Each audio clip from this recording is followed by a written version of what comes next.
considered at committee stage.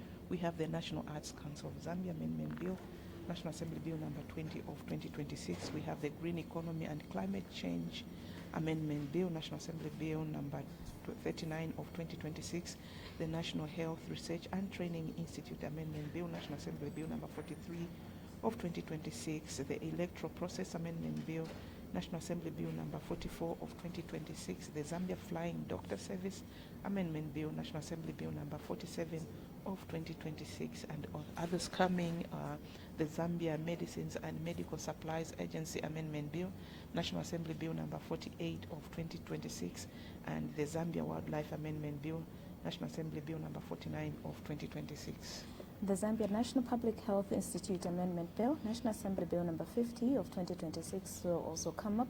The Medicines and Allied Substances Amendment Bill, National Assembly Bill number 51 of 2026 will also be considered.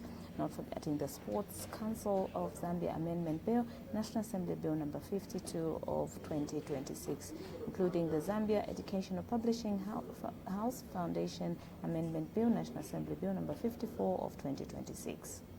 Others are the Zambia Institute of Advanced Legal Education Amendment Bill, National Assembly Bill number 56 of 2026, the Zambia Revenue Authority Amendment Bill, National Assembly Bill number 57 of 2026, the Tourism and Hospitality Amendment Bill, National Assembly Bill number 58 of 2026, the National Health Research Amendment Bill, National Assembly Bill number 59 of 2026, the National Institute of Public Administration, National Assembly Bill, National Institute of Public Administration Amendment Bill, National Assembly Bill number 60 of 2026.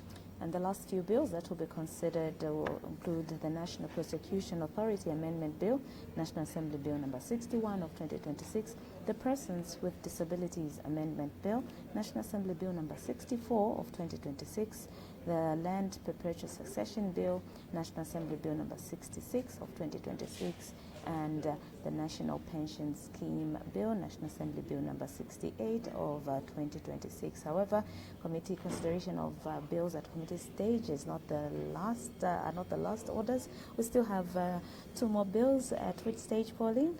These are at report stage. We have the Closed Circuit Television Public Protection Bill, National Assembly Bill number 1 of 2025, to be considered at committee stage, and the Land Survey Amendment Bill, National Assembly Bill number 12 of 2026, also to be considered at report stage. So these are the bills that are coming for consideration this evening as the House continues looking at business that is yet to be concluded before the House is adjourned Senate year tomorrow, Tuesday, 12th May 2026.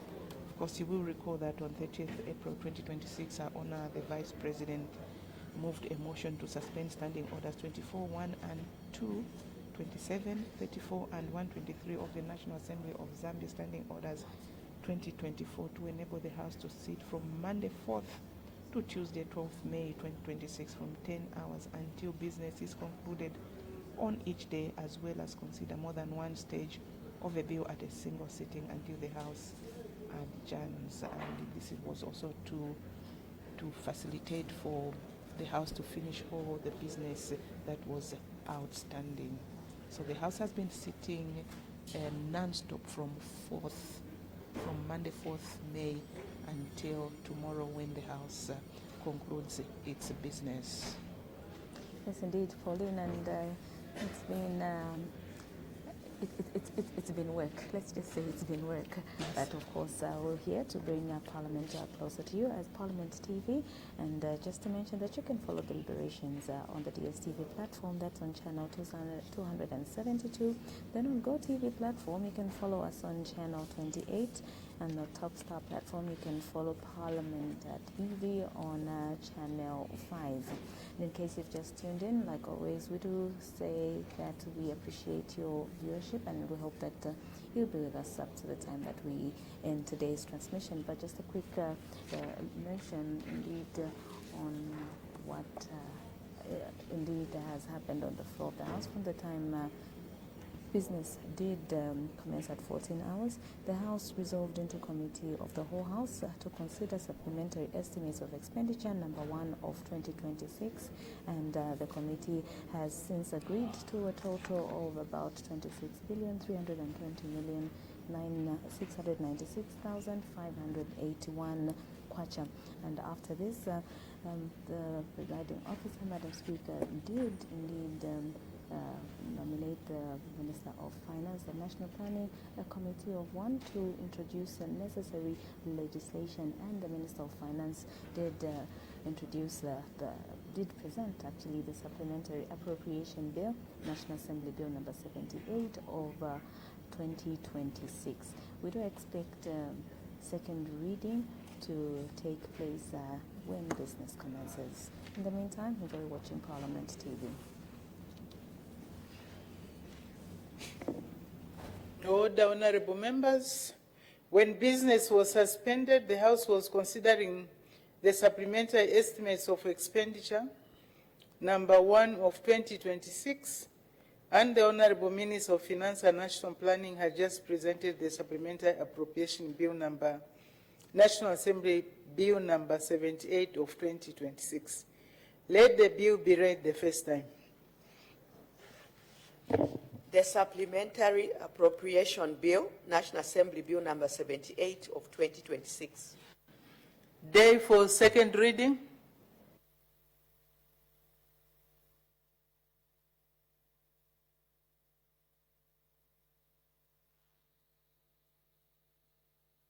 Now, Madam Speaker.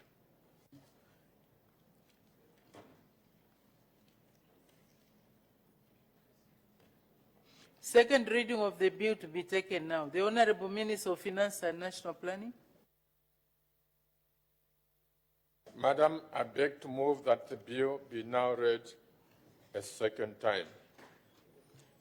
The question is that the bill be now read a second time. Any debate? The Honorable Minister of Finance and National Planning.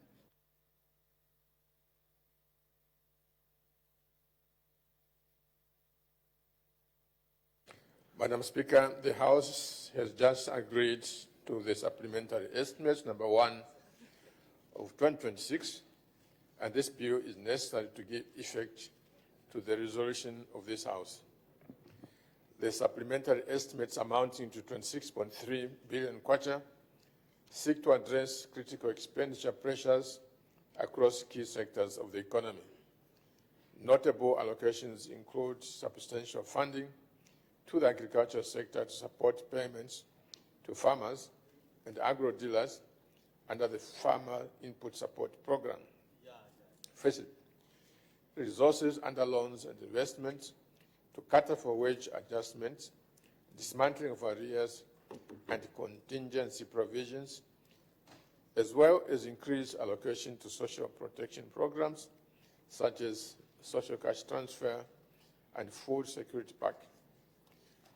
Madam Speaker, additional provisions have also been made for electoral operations, mining sector development, and external debt service obligations. Notably, the supplementary estimates have been presented at a time when government is advancing the implementation of its external debt restructuring program, with significant progress made in securing debt treatment agreements. Madam, the estimates further reflect efforts to sustain macroeconomic stability, meet evolving fiscal obligations, and support key sectors amidst both domestic and external pressures, while ensuring continued delivery of essential public services and social protection interventions. Madam Speaker, I thank you. Thank you very much. The question is that the bill be now read a second time. Any further debate? I see none. The Honorable Minister of Finance and National Planning, winding up debate. Madam Speaker, I want to thank the House for the overwhelming support.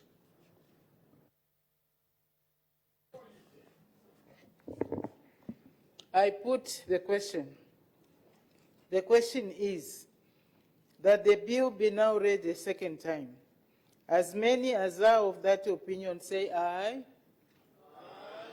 Of the contrary say no. The ayes have it.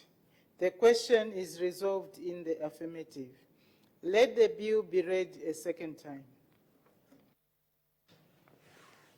The Supplementary Appropriation Bill, National Assembly Bill number 78 of 2026. Committee stage to be taken when? Now, Madam Speaker.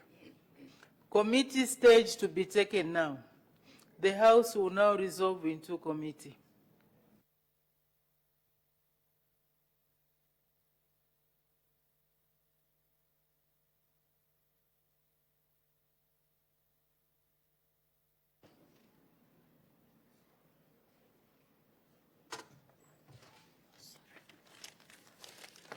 The Supplementary Appropriation Bill, National Assembly Bill number 78 of 2026. Clause 1, short title, any debate and objection. Clause 1 is agreed to. Clause 2, supplementary appropriation, any debate and objection. Clause 2 is agreed to. Schedule on pages 4, any debate and objection. Schedule on page 4 is agreed to. Schedule on pages 5, any debate and objection. Schedule on pages 5 is agreed to. Schedule on pages 6, any debate and objection. Schedule on pages 6 is agreed to. Schedule on page 7, any debate and objection. Schedule on page 7 is agreed to. Long title, any debate and objection. Long title is agreed to. The bill will be reported to the House as having passed through the committee without amendment.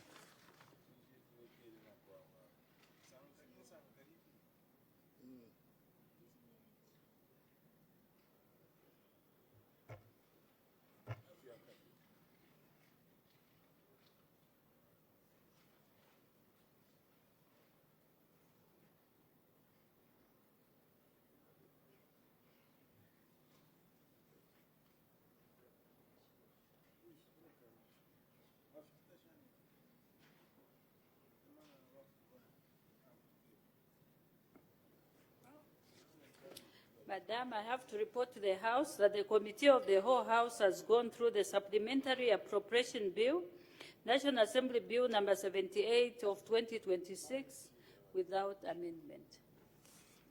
Day for third reading.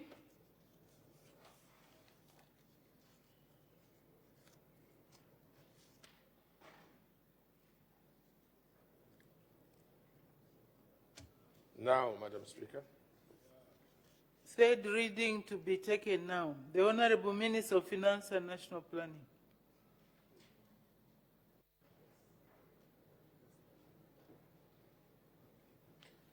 Madam Speaker,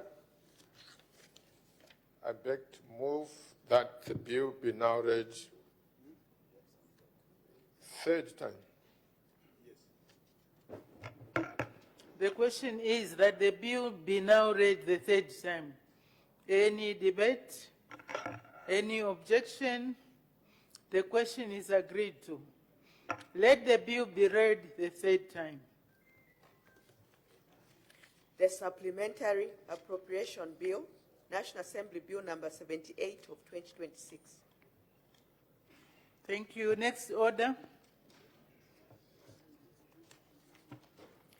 The Benefits of Former Chief Justice Bill, National Assembly Bill number 67 of 2026, second reading. The Honorable Acting Minister of Justice.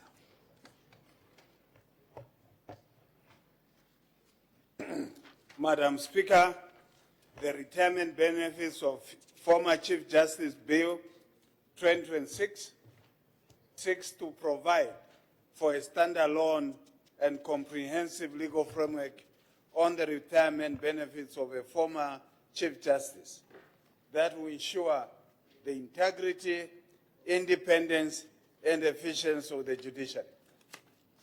Sorry, Honorable Minister, you move the motion first.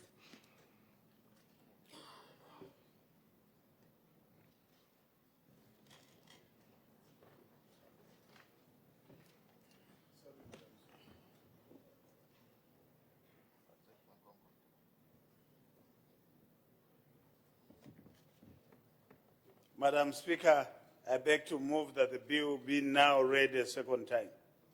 Thank you. The question is that the bill be now read a second time.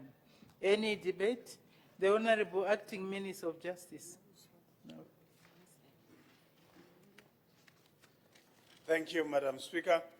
Madam Speaker, the retirement benefits of former Chief Justice 2026 seeks to provide for a standalone and comprehensive legal framework on the retirement benefits of a former Chief Justice that will ensure the integrity, independence, and efficiency of the judiciary.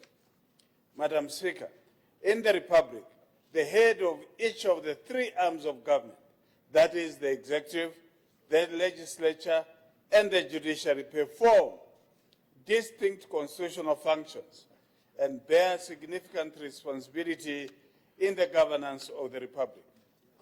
Madam Speaker, currently the benefits of former President's Act, Cap 15 of the laws of Zambia, and the National Assembly Speaker's Retirement Benefits Act, Cap 130 of the laws of Zambia, provide for the retirement benefits of a former Republican President and Speaker respectively. However, there is no standalone legislation providing for the retirement benefits of a former Chief Justice. Madam Speaker, this omission does not reflect the unique status and responsibilities of the office of the Chief Justice as head of an arm of government and creates inconsistency in the treatment of the heads of the three arms of government on the statute book. It is therefore necessary to introduce the benefits of former Chief Justice Bill 2026 in order to ensure consistency and adequately provide for the retirement benefits of a former Chief Justice as head of the judiciary. Madam Speaker, the bill once enacted will attract highly experienced legal practitioners to the bench, enhance the pool of candidates eligible for elevation, safeguard the office from corruption or external influence through adequate provision of benefits, and uphold public confidence in the judiciary and the rule of law. Madam Speaker, this bill is very progressive, and I therefore urge the honorable members of this august House to wholeheartedly support it. Madam Speaker, I beg to move. Thank you very much. Any further debate? The Honorable Member for Nkana. Oh, sorry. The Chairperson of the Committee on Legislation and International Agreements, Honorable Member for Chitambo.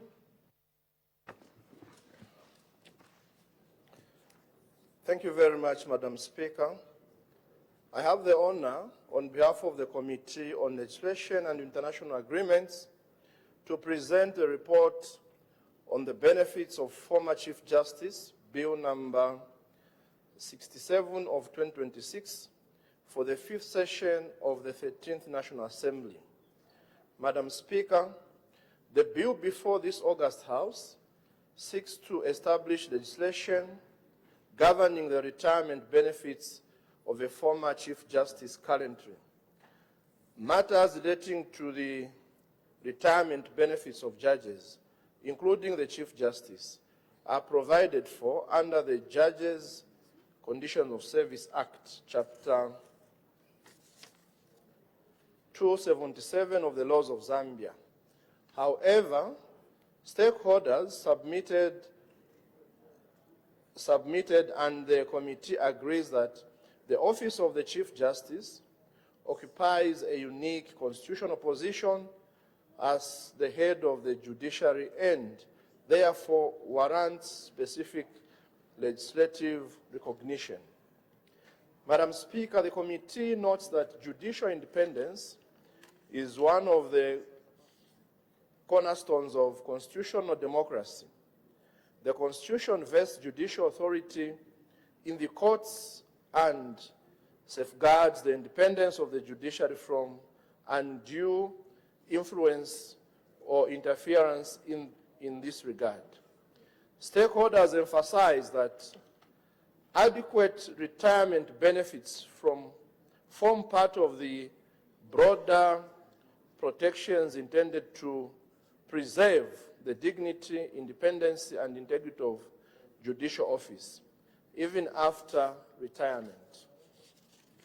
Madam Speaker, the committee further observes that the bill seeks to align the retirement status of a former Chief Justice with that of other heads of arms of government, such as the Republican President and the Speaker of the National Assembly. Stakeholders generally supported this approach and viewed it as progressive and consistent with comparative practice in other jurisdictions. However, Madam Speaker, while supporting the enactment of the bill, the committee identified several areas requiring refinement in order to ensure constitutional alignment, fairness, and legal clarity. Madam Speaker, the committee observes with concern that Clause 2 relating to application limited the Act to individuals serving as Chief Justice from the date of commencement and does not apply to people who were already Chief Justice before the Act comes into effect. In this regard, the committee recommends the amendment of Clause 2 to extend the bill to all former Chief Justices. Madam Speaker, the committee notes that Clause 6, 1c, refers to removal from office on grounds of misconduct, whereas Article 143 of the Constitution refers to gross misconduct and also includes incompetence as a ground for removal of a judge. The committee therefore recommends that the clause be redrafted to align fully with the Constitution by replacing the term misconduct and replace it with gross misconduct, and incompetence as an additional ground.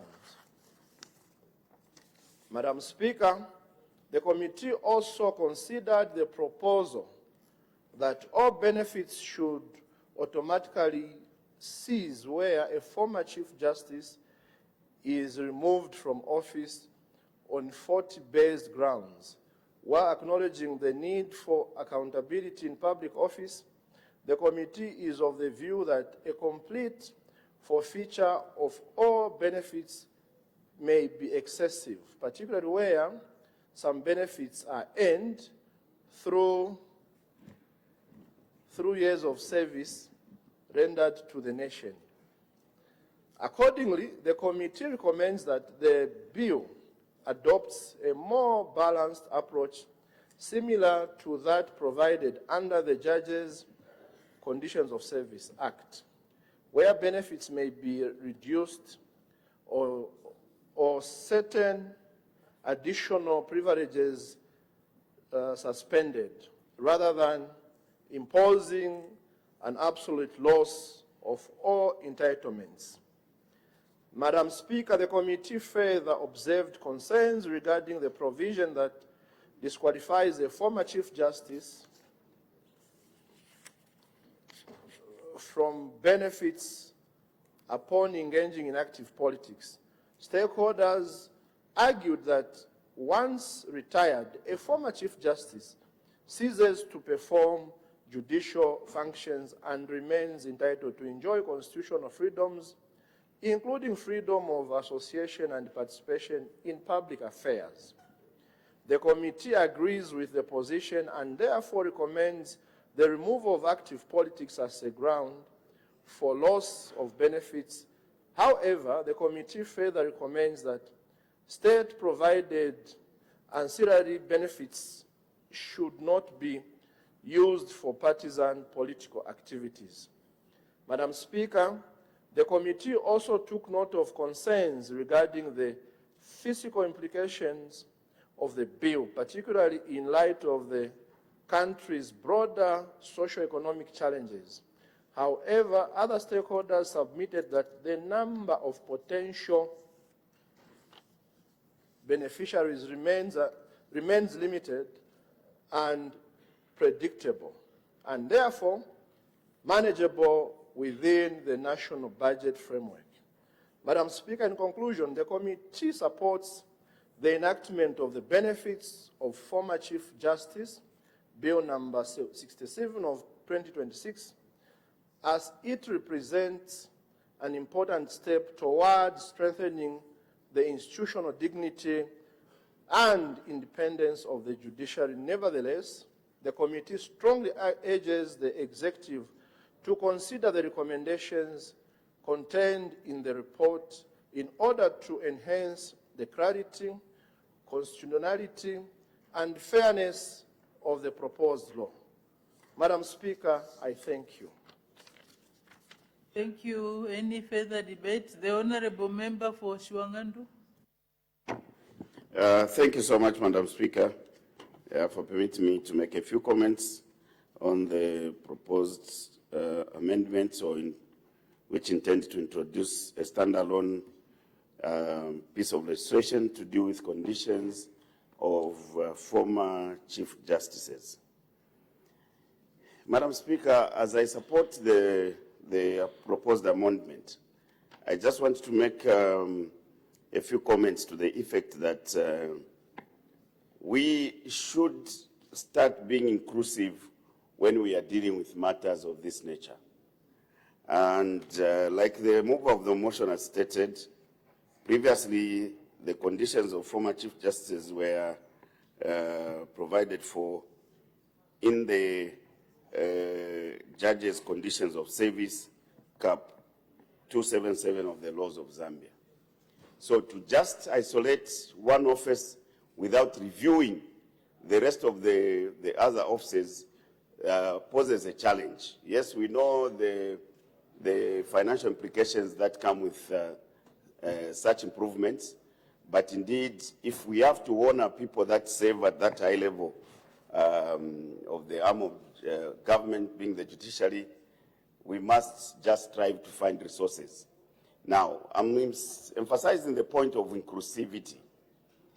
If you look at those who hold the office of the Vice, the Deputy Chief Justice, some of them would hold that office up to retirement. And yet, they more often than not also perform the same duties as the Chief Justice in their absence. So why should we leave out such important office orders when we are catering for the top for the top position? And this brings to my mind the consideration of the President of the Constitutional Court, which is also the court, a standalone kind of independent court with the President. What then happens to those that superintend over such an important court?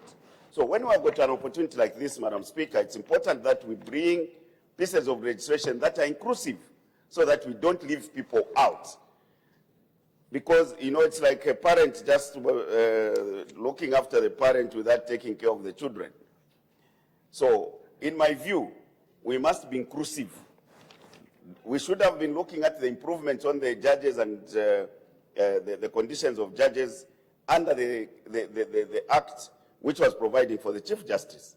So that as you are improving at the top, consequently, you are also considering those that are bottom.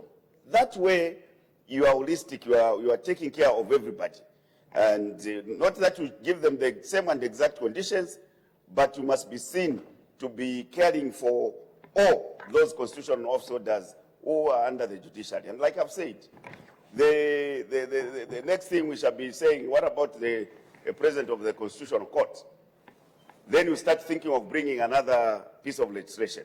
So, Madam Speaker, for me, my considered view that even as much as we are finalizing this bill, it's not too late that the sponsor of the bill can relook at some of those considerations that caters for others. We have had people that have served as deputy chief justice eminently,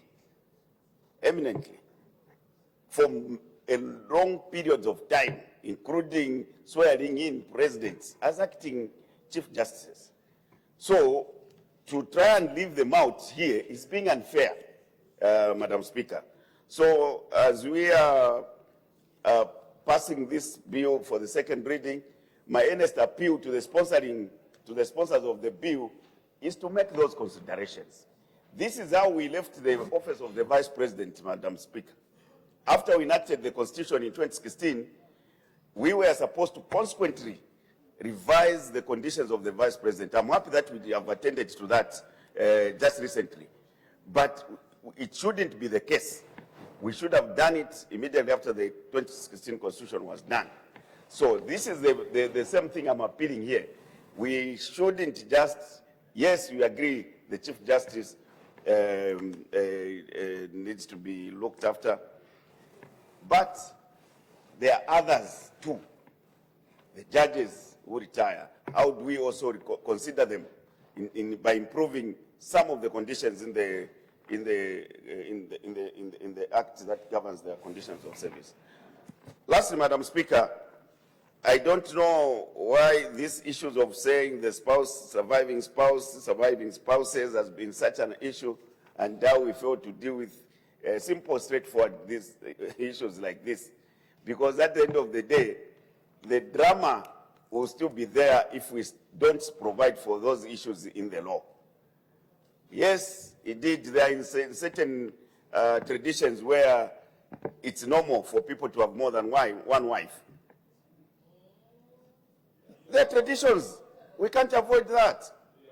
There are traditions which cater for which permits, and it's normal. There are people, I don't just want to be segregative by naming the regions, but there are cultures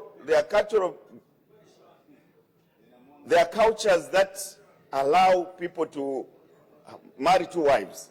What do you do to these people when there are succession issues that now go to benefits?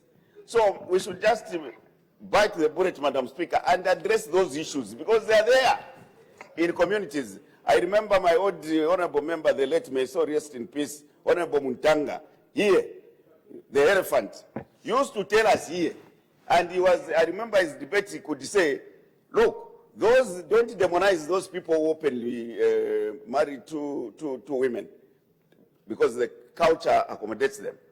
And then he was challenging some members, I remember at some point, and says, oh, but you have got 3 hidden ones. So these are realities of life, Madam Speaker, but that we need to start dealing with when we are providing for pieces of legislation governing people's offices. Madam Speaker, with these few remarks, I support the bill, but I also press it on record that the sponsors of the bill must take into account the other very important offices that go alongside the Chief Justice. The Deputy Chief Justice, the President of the Constitutional Court should be considered as we pass this piece of legislation. Madam Speaker, I thank you. Thank you very much. The Honorable Member for Nkana.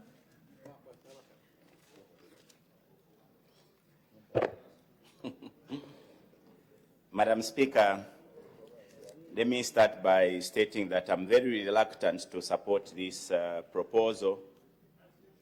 As usual, I take reservations in supporting laws that have got a lot of ambiguities, and lacks a lot of clarities in provisions that are suggested.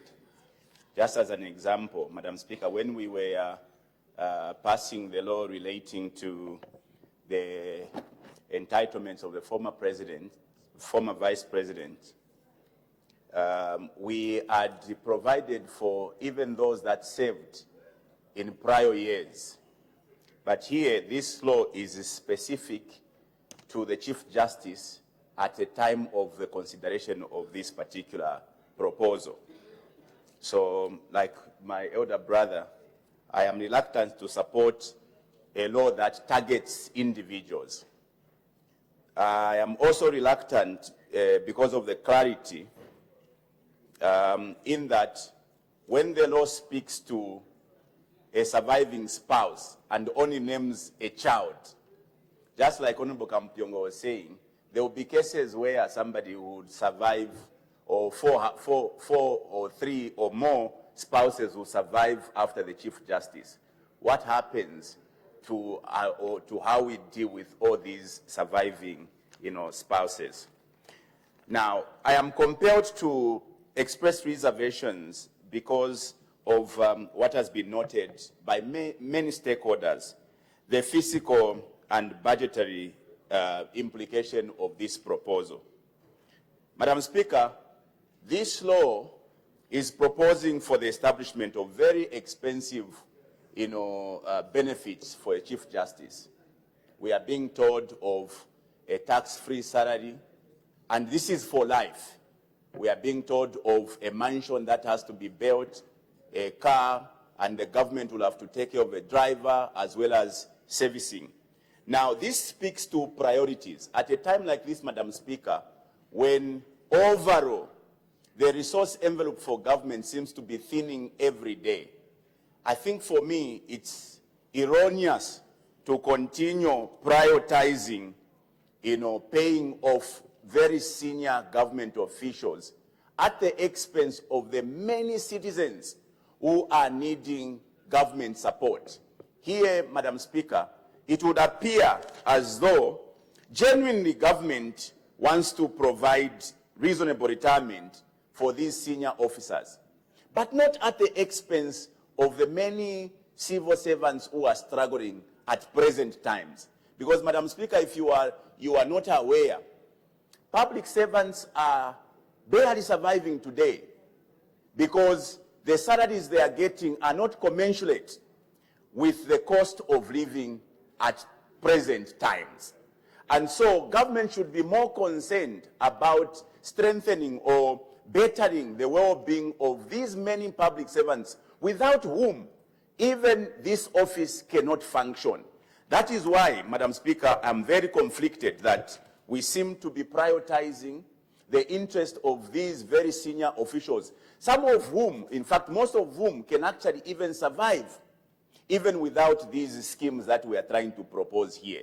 Because for argument's sake, if we look at the monthly salaries of some of these officers and the take-home pay after they leave office, I think these are reasonable perks that can enable them to have a decent livelihood after they leave office. So to continue providing for these hefty entitlements, therefore, Madam Speaker, I have a problem.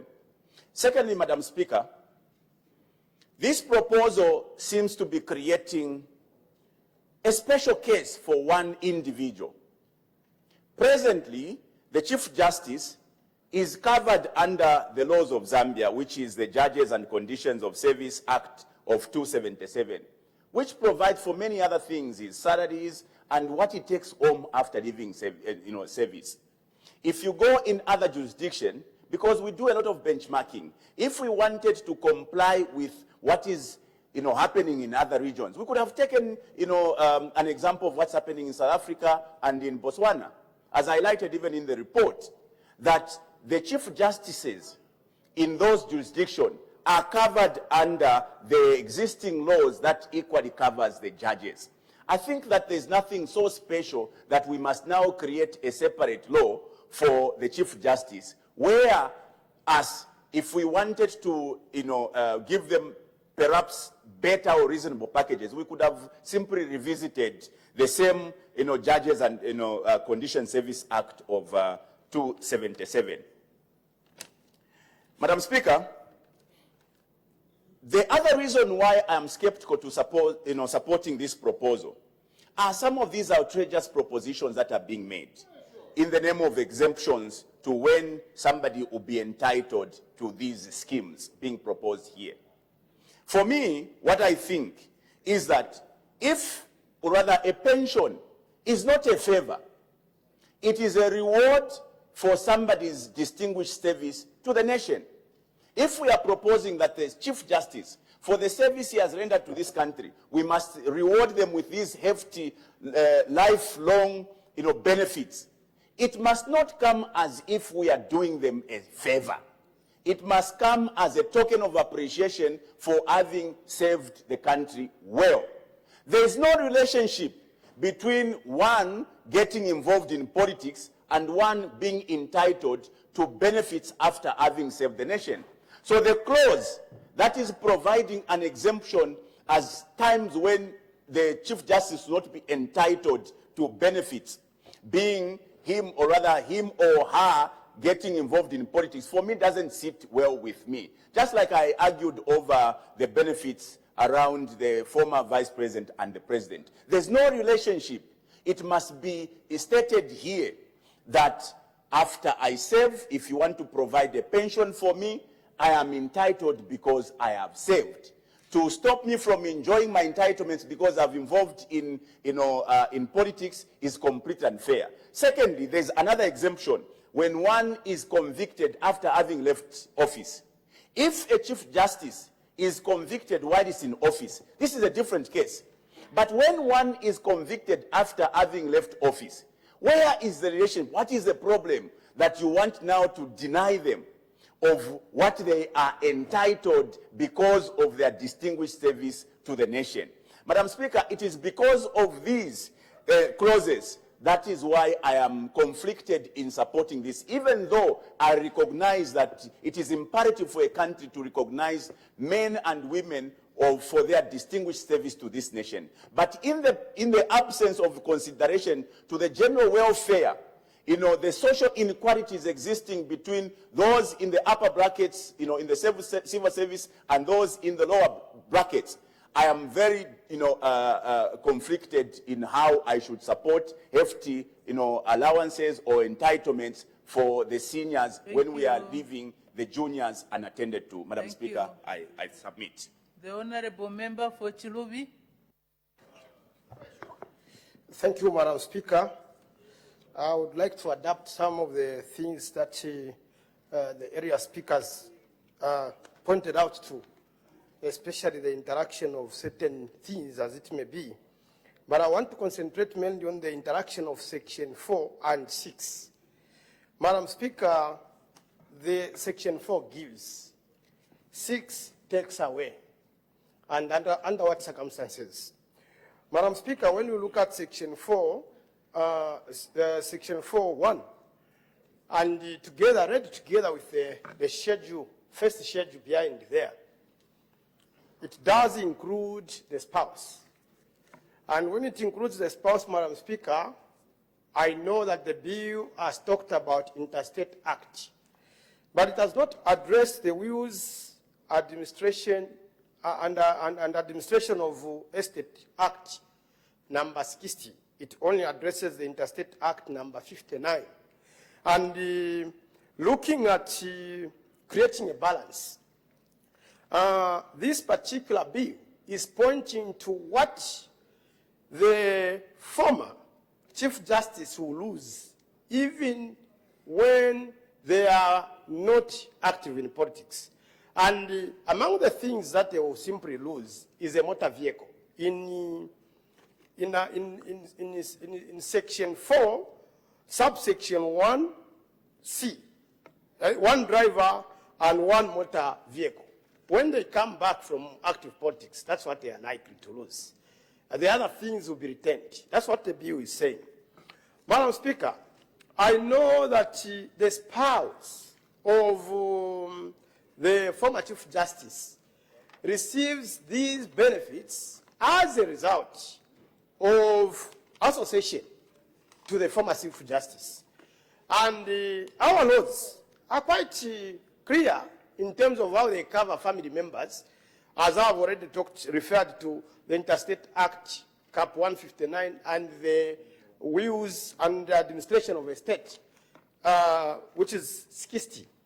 Now, looking at this, you have seen that it has partitioned things that the Chief Justice is going to lose when they get involved in politics.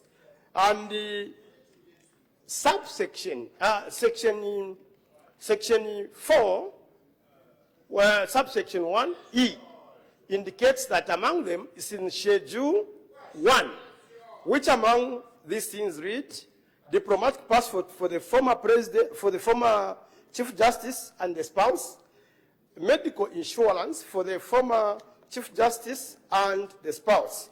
Of course, these are things from 3 to 5, the spouse is silent. This, Madam Speaker, means that when this former Chief Justice is involved in active politics, it also invites that the spouse loses the diplomatic passport. We have to ask, is it fair? Then it also means that this spouse loses medical insurance because it is attached to the former Chief Justice. And then the issue of getting involved in politics. Madam Speaker, can I really concentrate? This man is really a thorn in my flesh. Yes.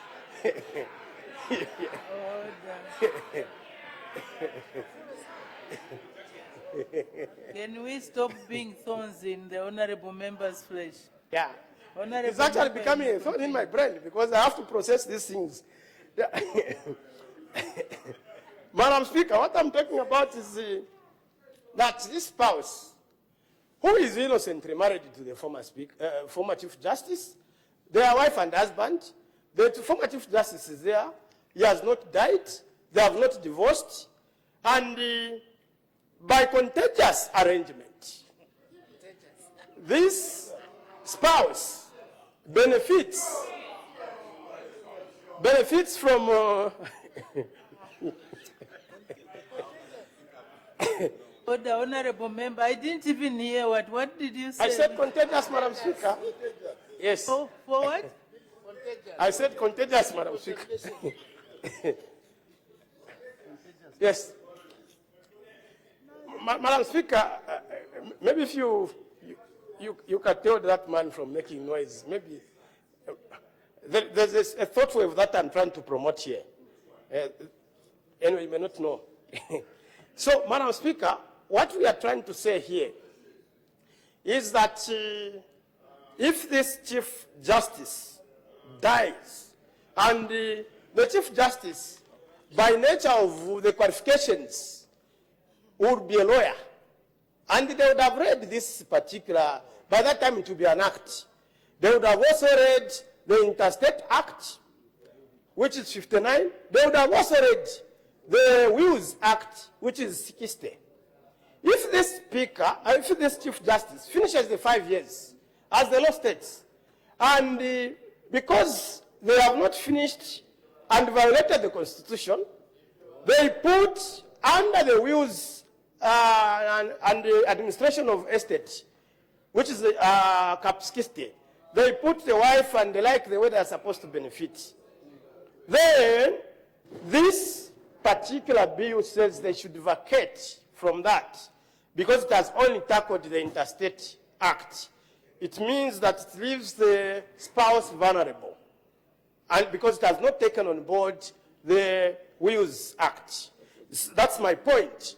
And Madam Speaker, another factor that I want to really appreciate is what the area debaters reaffirmed, that this particular former Chief Justice, when they retire, their former Chief Justice, they can choose a different life. And among the lives that they can choose is to politically interact.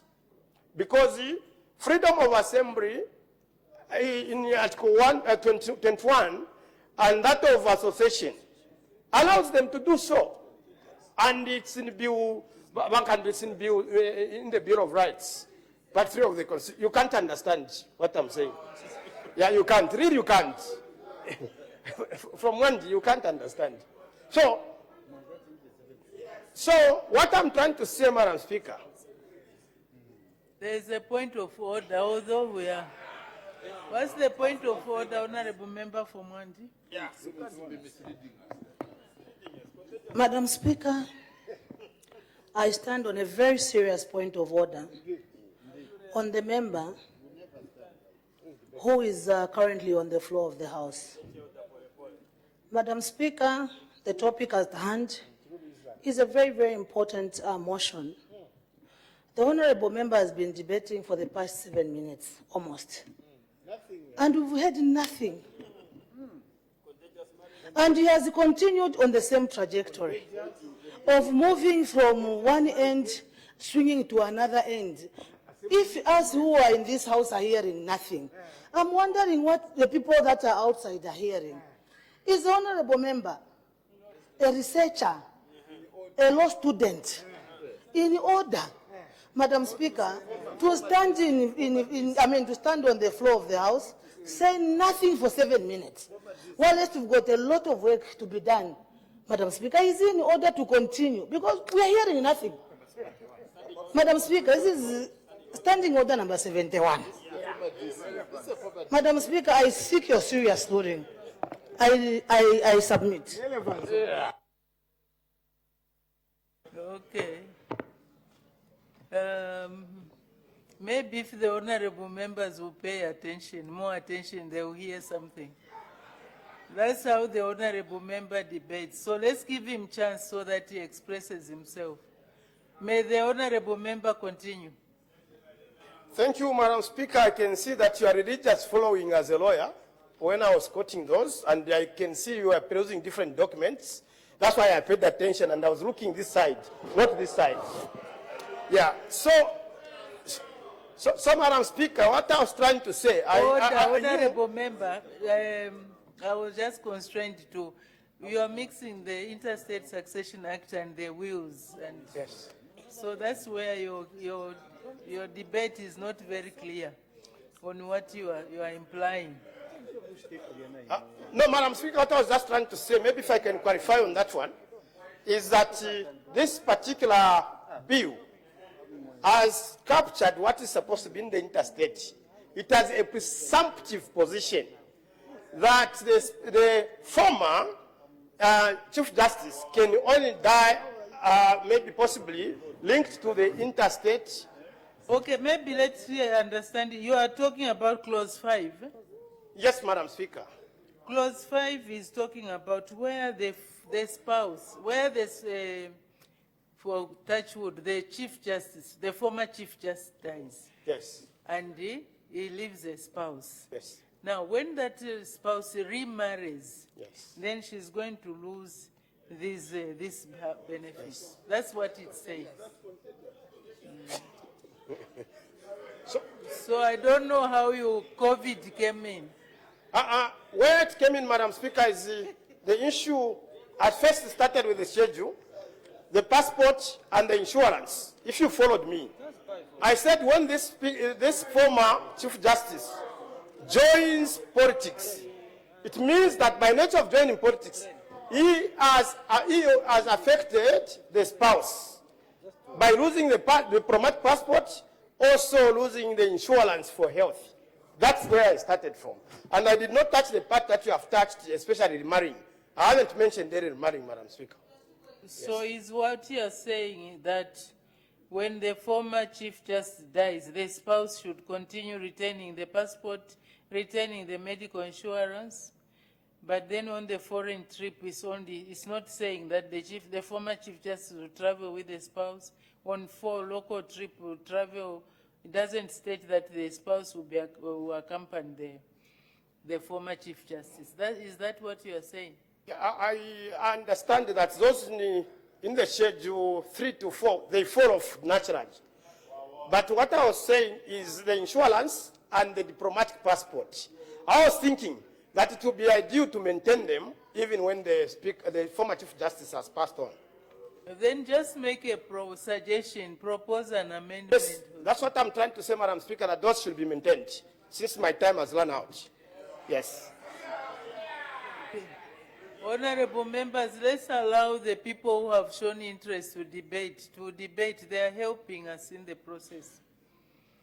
So there is no further debate. The Honorable Minister of Justice winding up debate. Thank you, Madam Speaker. I would like to thank Honorable Fube, Honorable Mpundu, and the Honorable Member of Parliament for Shwangandu for the debate. And I've taken note of the issues they have raised. If there will be need to make an amendment, we shall do so. Thank you, Madam Speaker.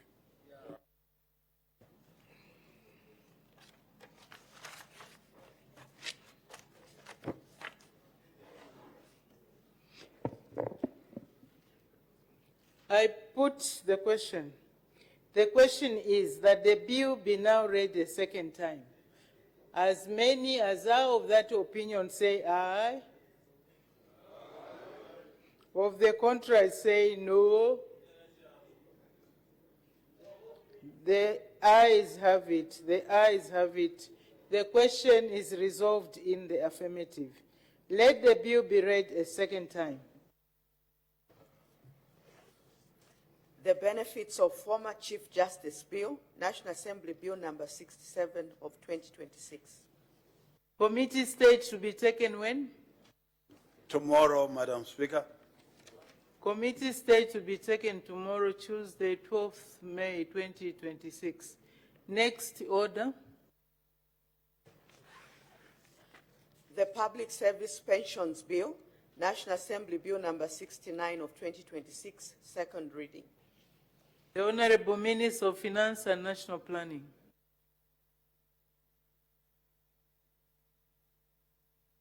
Madam Speaker, I beg to move that the bill be now read a second time. Thank you. The question is that the bill be now read a second time. Any debate? The Honorable Minister of Finance and National Planning.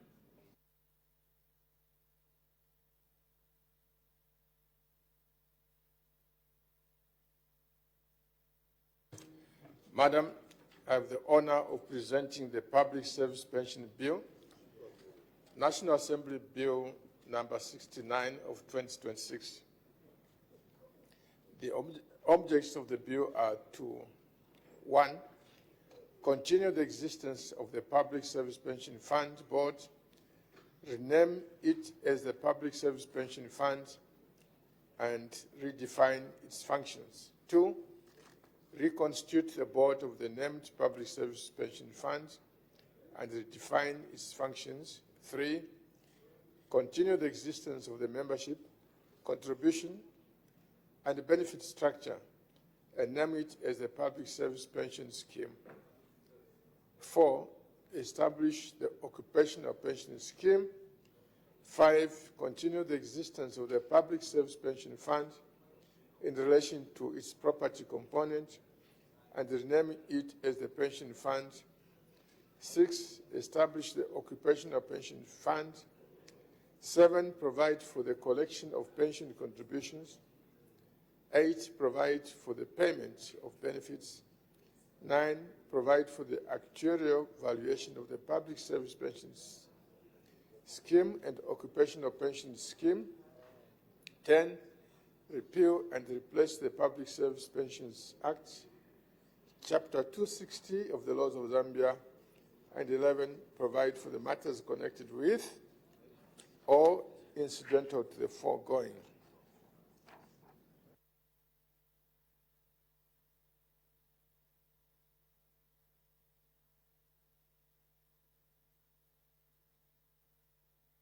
Sorry. Any further debate? The chairperson of the Committee on Parastatals, the Honorable Member for Mansa Central. Madam Speaker, the committee is in support of the bill. This notwithstanding, it wishes to make the following observations and recommendations. Madam Speaker, the committee observes that Clause 26(2)(a) of the bill lacks clarity regarding the treatment of members who exit the scheme between the ages of 56 and 59. This may result in inconsistent interpretation and application of the provision. The committee therefore recommends that the clause should be amended to expressly provide for the applicable treatment of members exiting the scheme within that age range. Madam, the committee also observes that the proposed dual pension system may result in fragmentation, iniquities, and increased administrative complexity. This is particularly so in view of differing rules across parallel schemes and the uncertainty surrounding the future of the defined benefit arrangement. The committee therefore recommends that the bill be amended to provide clear long-term policy direction on pension reform, explicitly stating whether the occupational pension scheme will replace the public service pension scheme or operate alongside it on a permanent basis. Madam Speaker, with respect to the benefit design and eligibility thresholds, the committee observes that clauses 28 to 52 of the bill introduce minimum contribution thresholds aimed at ensuring sustainability and efficiency in the pension scheme. However, it is concerned that these thresholds may inadvertently exclude some members from accessing periodic pensions, therefore weakening long-term retirement security. The committee further notes the risk that reliance on lump sum payments alone may result in premature depletion of retirement benefits. The committee therefore recommends that the bill should be amended to introduce a more balanced benefit structure, including proportional or blended pension options, and that qualifying thresholds be reviewed to enhance equity, broaden coverage, and strengthen income security in retirement. Madam Speaker, with regard to benefits on discharge or dismissal, the committee observes that Clause 32 does not clearly provide for the treatment of employer contributions in such circumstances. It notes that the absence of clarity whether these contributions are to be forfeited, deferred, or refunded may create uncertainty in the administration of the scheme. In this regard, the committee recommends that the clause should be amended to clearly stipulate the treatment of employer contributions upon a member's discharge or dismissal. Madam Speaker, in conclusion, I wish to thank you and all the stakeholders for the support rendered to the committee throughout these deliberations. Madam Speaker, I thank you. Thank you very much. Any further debate? The Honourable Member for Kamfinso. Madam Speaker, thank you very much once again for allowing me to make a very few comments, Madam Speaker, on this very, very important bill that is before this August House. The bill, Madam Speaker, is the Public Service Pensions Bill. Madam Speaker, I have had time to go through the report that has been presented by the chairperson of the committee, and I note that one of the things that the committee did highlight is the issue of having a dual pension scheme framework. And this is the basis, Madam Speaker, for my debate this evening, the issue to do with the dual pension scheme framework. For those that may not have had time to go through this draft bill, Madam Speaker, the bill under Part 3 is basically creating a new scheme. So currently, we only have just one scheme under the Public Service Pensions Fund. But what this law is proposing, Madam Speaker, and this is something that I totally support, is basically the splitting of the scheme into two things. And that basically will answer the concern from the committee. The scheme is being split into two. Number one, we are going to have what is being called the Public Service Pension Scheme. This is what will allow those that are currently contributing to the scheme to remain on the Public Service Pension Scheme, meaning those that are already enrolled will remain on this particular scheme. The old security wings officers will remain on this scheme, and obviously those who will be employed, officers who are defense officers, Madam Speaker, will remain on the old scheme. But there's a new scheme that is being proposed under Part 4 of the bill, and this is what they are calling the Occupational Pension Scheme. This is where the new members will now have to join. Not those that are in the defense wings, but those that obviously are being employed in public service. A new scheme is being proposed. Madam Speaker, the difference basically here is about the benefits that people would want to accrue. Because if you are going to be an employee and you are under a specific scheme, the old benefits should also apply to you as a new public service worker. And that is why, Madam Speaker, Part 3 of the bill and Part 4 of the bill is introducing two separate schemes. And this is why, Madam Speaker, as I support this innovation, and this is something that I alluded to even yesterday, Madam Speaker, it will be important that one employee, Madam Speaker, enjoys the benefits of the two schemes, the Social Security scheme and the occupational scheme.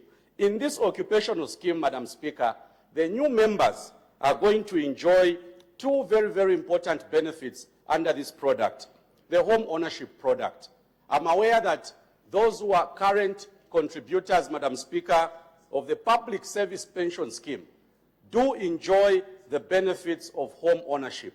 This benefit is going to be extended to the new entrants on the occupational scheme. So there will be no discrimination of any sort. At the same time, Madam Speaker, the fact that the new entrants will now have the option of even belonging to NAPSA, it simply means that they will be contributing on one hand to NAPSA, and on the other hand, they will be contributing to the occupational scheme under the public service pension scheme. And the total contribution may look very high, 16.5 as a total contribution, but this is not coming from the employee only. It's also coming from the employer, meaning 8.25% from the employee and 8.25% from the employer. This is provided for, Madam Speaker, under Clause 13 and under Clause 14 of the bill that is before us today. So, Madam Speaker, what am I trying to emphasize? The reason these reforms are coming, Madam Speaker, is to ensure that we have fairness across the public sector.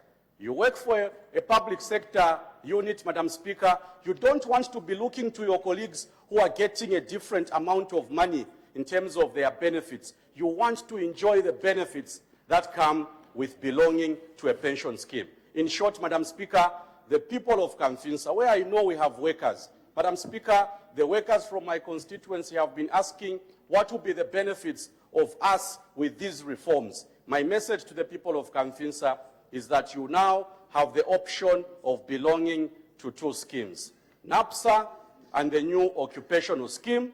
You have the option of enjoying the benefits of home ownership. And let me also indicate, Madam Speaker, we have an institution, a microfinance under the public service pension scheme. People will now be able to draw benefits from that microfinance. So, Madam Speaker, in short, the people of Kamfinsa, with those particular comments, do support the proposed reforms because they are very critical to the welfare of our workers. I thank you, Madam Speaker. Thank you. The Honourable Member for Kanchibia. Madam Speaker, I want to thank you once again. Allow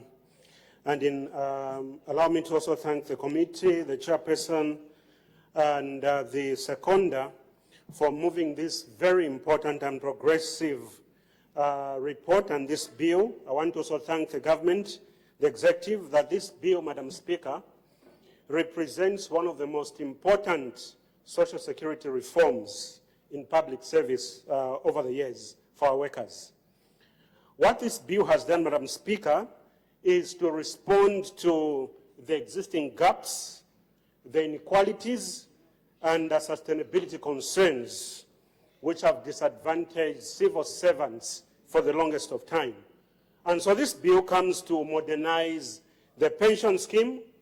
It strengthens governance. It also expands social protection for the workers in the public service. The framework provided under this bill, Madam Speaker, aligns with international best practice on pension sustainability, portability, governance, as well as retirement security. Madam Speaker, with your indulgence, I'll restrict myself to a few areas, and I know that my good brother, Honorable Kangombe, has alluded to some of the points that I could have touched on. Portability benefits, and I make reference to clause 43 onwards. Madam Speaker, what this is doing in terms of benefits to the civil servants is that members can transfer pension contributions between schemes. In essence, this protects contributors who move between and across the sectors. This is very important, Madam Speaker, because workers don't have to lose accumulated retirement value because of employment transitions. Madam Speaker, labor mobility should never punish workers by eroding their pension security. Madam Speaker, of importance is what the report makes reference to as an observation under 3. The appeal for flexible lump sum access.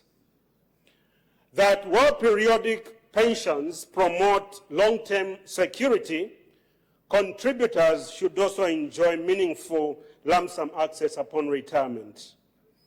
Many retirees, Madam Speaker, need immediate capital in terms of housing, medical expenses, education for dependents, farming and entrepreneurship, debt clearance, etc. And so this House, Madam Speaker, has consistently recognized the need for dignified retirement through access to lump sum benefits. Contributors then must not retire into liquidity poverty after serving the nation faithfully for so many years. Madam Speaker, the committee makes recommendations which the people of Kanchivia do support. The first one is the treatment of employer contributions after dismissal. And we make reference to clause 32 under the committee observation under 4. Madam Speaker, the bill needs to clearly state what happens to employer contributions when an employee is dismissed or discharged. This is important because ambiguity may create disputes and uncertainty, and contributors deserve legal certainty requiring or regarding accrued pension rights. Madam Speaker, of commendable or worth commending is the governance and accountability embedded in this bill, and also what this bill brings in terms of economic and national importance, economic benefits for our people. Because we know that a strong pension system reduces old age poverty, promotes financial inclusion, increases long-term savings, strengthens domestic capital markets, enhances social security, and pension reform is therefore both a social and economic reform. So, Madam Speaker, as we support this very important report, allow us to re-echo and make a clarion call that it is important to have refinements where necessary, including the retirement age clarity, treatment of employer contributions, long-term policy direction, balanced sum access. With these improvements, Madam Speaker, this bill can become one of the most progressive and transformative instruments for retirement, allowing our people to retire with dignity and ensuring social security in Zambia. Madam Speaker, as I close, a nation that honors its workers in retirement strengthens confidence in public service and builds a more just and compassionate society. Madam Speaker, with those few remarks, the people of Kanchivia support the report. Thank you. The Honorable Minister of Finance and National Planning, winding up debate.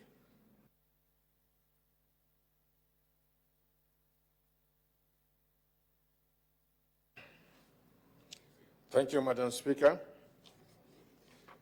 Madam Speaker, first of all, I want to thank your committee for the points they've raised. Let me briefly address some of them. The age of retirement. Some stakeholders were concerned that clauses 26.2 was unclear and required clarification on the treatment of members who exit the scheme between the ages 56 and 59. The provision of the Public Service Pension Bill relating to the retirement age is aligned with the conditions of service applicable in the public service, as members of the scheme are drawn from the public service. Under the current framework, retirement from the public service is specifically provided for at the ages 55, 60, and 65, being early, normal, and late retirements, respectively. However, members may exit the public service between the ages 56 and 59, and the available modes for exit include resignation, retirement on medical grounds, and so many. Consequently, the bill adequately provides for the treatment of members exiting the scheme in accordance with the condition of services.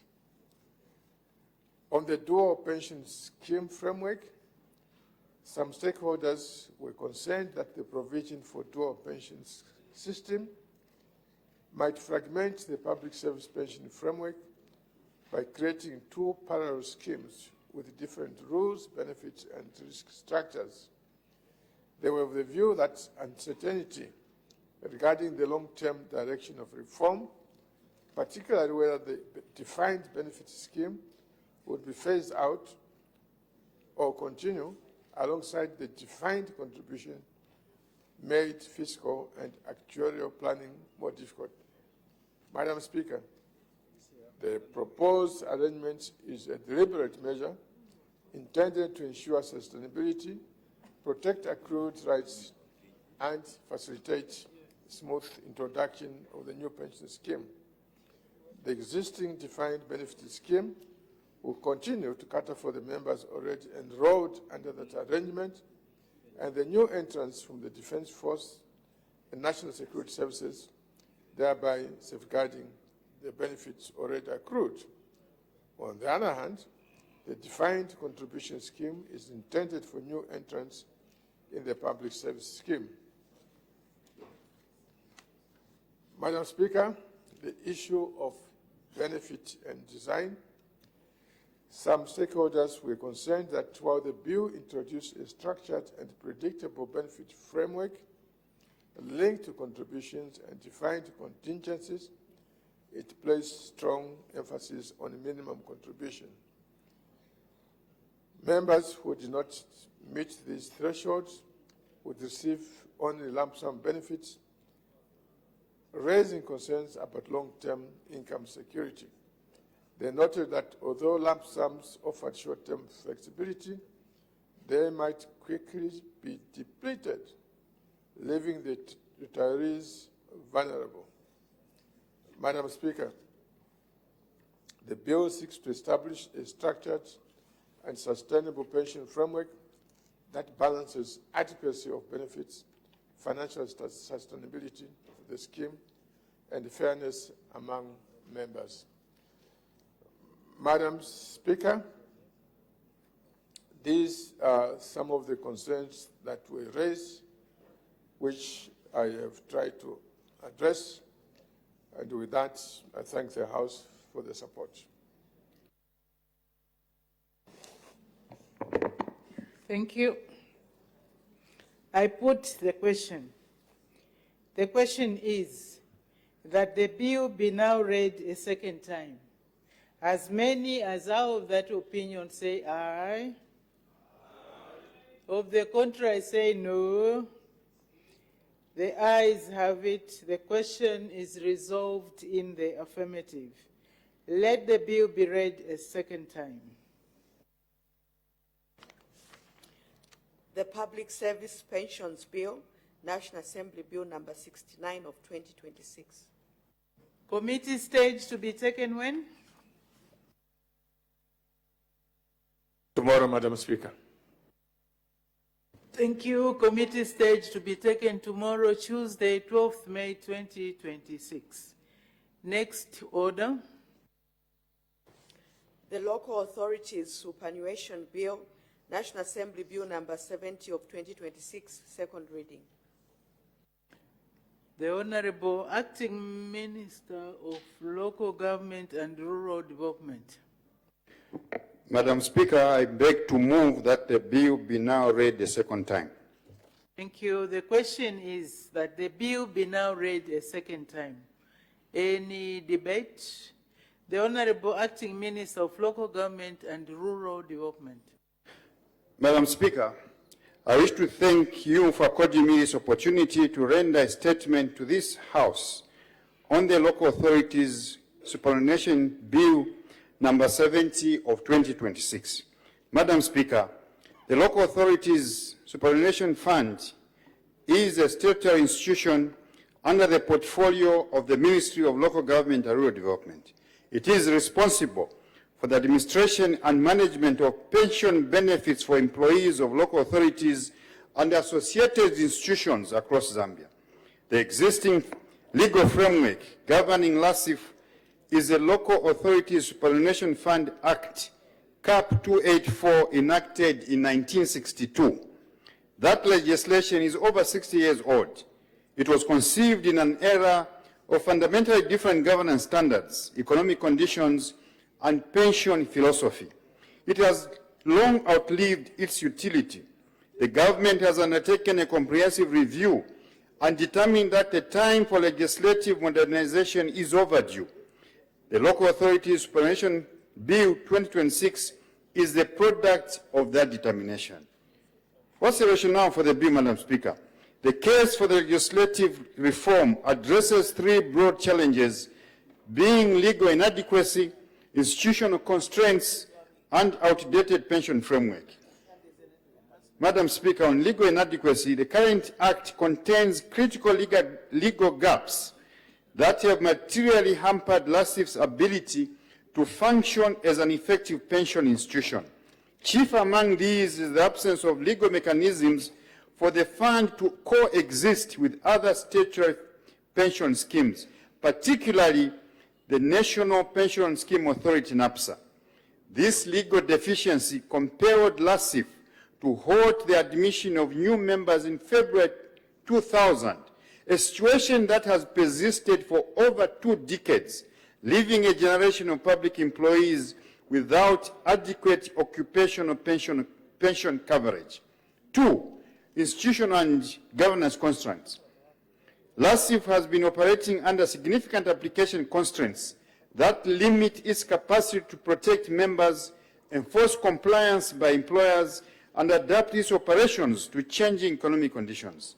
The governance architecture established under CAP 284 is outdated and does not reflect the principles of modern corporate governance expected of public institutions. 3, outdated pension framework.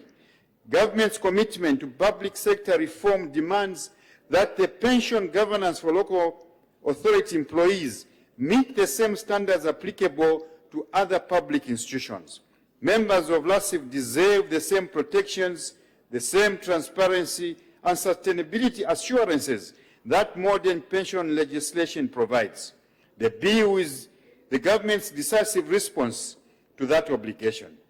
What are the key features of the bill, Madam Speaker? The bill is comprehensive and forward-looking. Its features are as follows. 1, 2-scheme architecture. One of the most significant structural reforms in the bill is the introduction of a dual-scheme framework to serve different categories of employees. The superannuation scheme continues the existing defined benefit membership, contributions, and benefit structure for long-serving members who were part of the former fund. This scheme preserves accrued rights and provides certainty of benefit for those who have contributed over many years. The Occupation Superannuation Scheme is a newly established defined contribution scheme designed to accommodate employees who joined local authorities and associated institutions after February 2000 and who have been excluded from LASIF membership.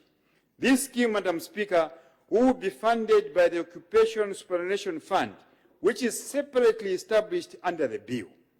Each scheme, Madam Speaker, has its own fund, its own contribution framework, and its own benefit structure, but both are administered and managed under the same institution umbrella, the Local Authorities Superannuation Fund. This architecture resolves the legal barrier to coexistence with NAPSA and creates a sustainable pathway for extending pension coverage to a new generation of local authority employees. Madam Speaker, on contributions framework, the bill establishes a clear and enforceable contributions framework. Registered employers are required to pay mandatory contributions comprising both the employer's share and the member's share by the 10th day of each month following the month to which contributions relate. 3, benefit structure. The bill provides a comprehensive and clearly structured benefits framework for both schemes. Under the superannuation scheme, members are entitled to retirement benefits, that's a lump sum, and pension, ill health retirement benefits, reorganization benefits, resignation and discharge benefits, and death benefits. Under the Occupation Superannuation Scheme, benefits are determined by reference to each member's fund credit, the aggregate of contributions, and applicable investment returns, ensuring transparency and individual accountability. 4, benefits protections and portability. The bill explicitly protects member benefits from attachment, sequestration, or levy for debts except in respect of court orders for maintenance of a spouse, former spouse, child, or dependent. The bill also provides for the portability of benefits, enabling members who separate from a registered employer to transfer their contributions or accrued benefits to another scheme. This provision, Madam Speaker, ensures that career mobility does not come at the cost of pension continuity. Madam Speaker, the Local Authorities Superannuation Bill number 70 of 2026 represents a landmark reform in the governance of pension benefits for local authority employees in Zambia.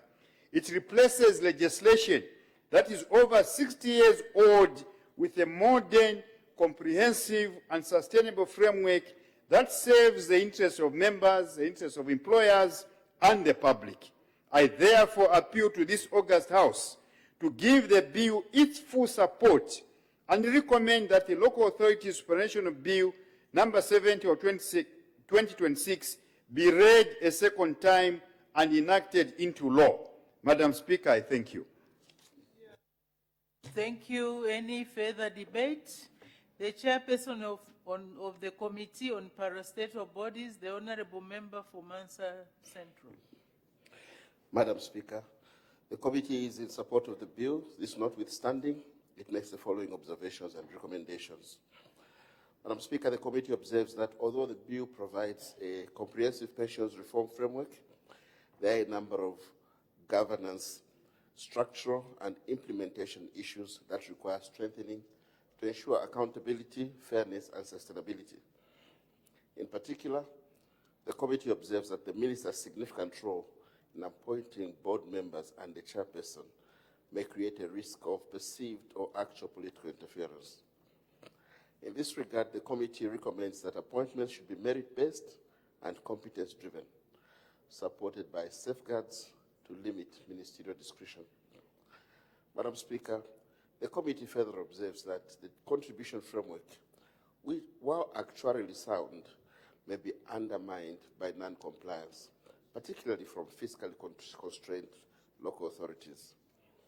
In this regard, the committee recommends strengthening enforcement through structured arrears management, proportionate penalties, robust monitoring, and limited flexibility for genuine fiscal distress. In addition, the committee observes inconsistencies in the provisions governing benefits upon exit from the scheme.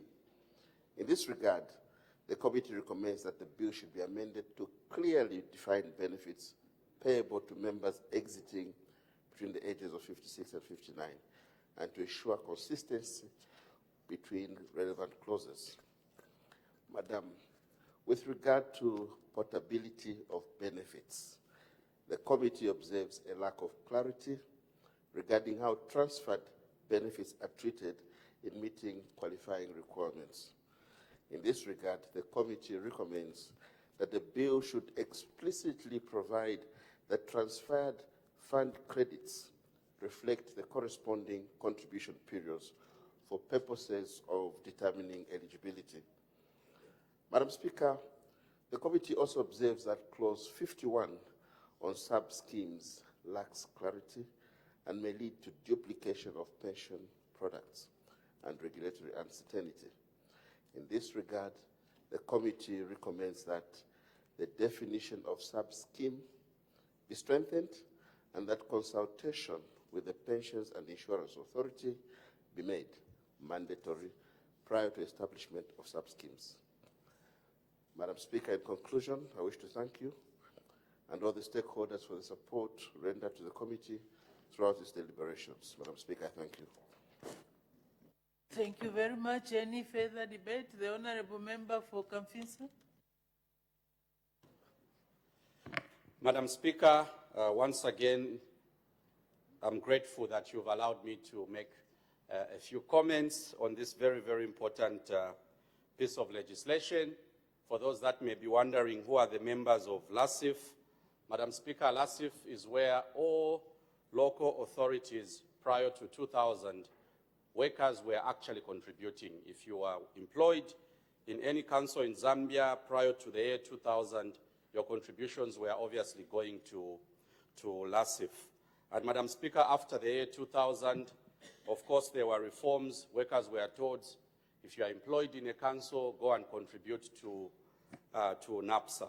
So it is council workers, Madam Speaker, workers for the National Housing Authority, and workers, some of them from ZESCO. This is LASIF.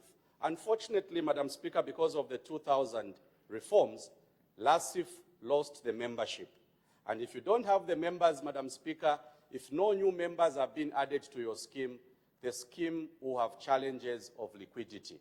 So one of the things that these reforms is going to resolve, Madam Speaker, is to reopen LASIF, to allow people now to begin paying money towards LASIF so that the benefits that ideally should come with this pension scheme would then be able to be extended to the workers.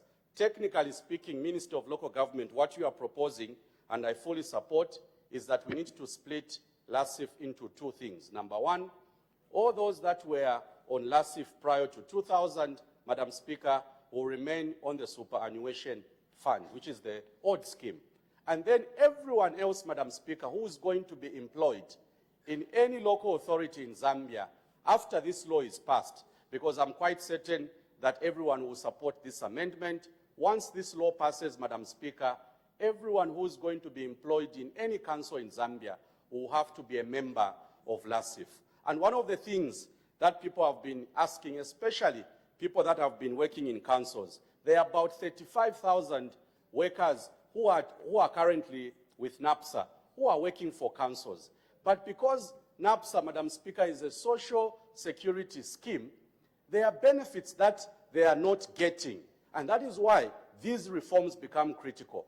The three benefits, Madam Speaker, that the workers are going to begin to benefit, especially those that are going to be employed, plus the 35,000 that are currently on NAPSA, Madam Speaker, three very, very important benefits. Number one, at retirement, currently, Madam Speaker, LASIF provides for two options. Either you get 1/3 of your savings or you get 2/3 of your savings. That is what the old LASIF provides. The new reforms are proposing, Madam Speaker, and for the benefit, these councils have got workers where these members of parliament are actually domiciled. Madam Speaker, at retirement, workers who are now going to join LASIF will be able to draw 40% of their savings at retirement as a lump sum amount, Madam Speaker. Secondly, there's going to be an option of acquiring a loan that is backed by your salary. Because, Madam Speaker, if you are working and you want to do other things, Madam Speaker, LASIF should be able to guarantee certain things. And that is why this salary-backed loan, Madam Speaker, becomes very critical for those that have been asking, what are the benefits of belonging to LASIF once the scheme is reopened? Madam Speaker, third and most importantly, the issue of housing. Madam Speaker, one of the challenges that our workers face is that they can't have access to money to build a house. So one of the reforms that I expect government to quickly implement once the law is changed, Madam Speaker, is for the mortgage to be made available for workers that are employed in councils to be able to draw funding to construct a house. These benefits, Madam Speaker, are very important because it is the only thing that will attract our workers to be able to be interested to belong to this very, very important scheme. So, Madam Speaker, the scheme has got two options. Basically, the new workers will be on the occupational scheme, and the old workers, eventually we know that there are few workers that were there prior to 2000. Those eventually will reduce in number.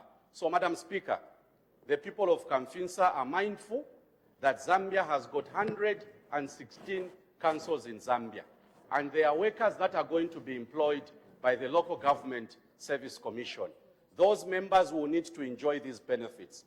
The benefits that they've been crying for and the benefits that will now accrue as they work for local authorities, ZESCO, and the National Housing Authority. Acting Minister of Local Government, I do support the amendments. I do support the reforms. I have worked in an environment where workers are uncertain about their benefits. Having had the privilege of serving as councillor for 10 years and mayor for 5 years, I am excited, Madam Speaker, that these reforms are finally taking place. I thank you, Madam Speaker. Thank you. The Honourable Member for Chama North. Thank you, Madam Speaker, for according me this opportunity also to add my voice on this very, very important bill, the Local Authority Superannuation Bill. Madam Speaker, I'm on the record that a question was brought on the floor of this House where I was asking the Minister of Local Government whether government had plans to amend the LASIF Act. And the Minister told the nation on this floor of the House that indeed the government had plans to amend the LASIF Act.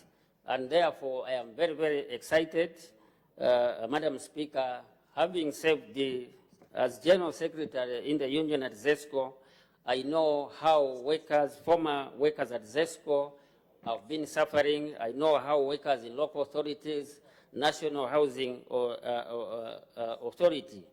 So this is a very, very progressive bill which needs to be supported.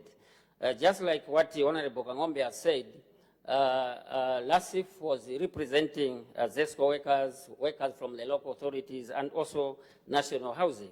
And the LASIF pension was more lucrative than National Provident Fund. Until 2000, when NAPSA was established, that LASIF now stopped receiving new members. And a pension scheme can only survive if it receives new members. Those who are retiring are paid off, and those who are coming in are financing those who are retiring. But where you stop new members, how do you expect that pension scheme to be sustainable? So this bill, Madam Speaker, is very, very progressive. I know that LASIF has been depending on government grants. Every time as union leaders, we used always to go to the Ministry of Finance, the Ministry of Labor, trying to push for grants. And this has been very, very difficult, Madam Speaker. And at least now, the future workers, I think, now with these reforms in LASIF, I feel that it is good for the workers. Madam Speaker, I know that even the issues of annuity, this time you find that the annuity, it does not reflect the prevailing economic situation in the country, where people are getting maybe a 300 kwacha, 400 kwacha, 1,000. I don't think that is enough, and I hope that with these new reforms, our former workers will be able to get something when they retire. So with these few remarks, I fully support this amendment and also these reforms in LASIF. I thank you, Madam Speaker. Thank you very much.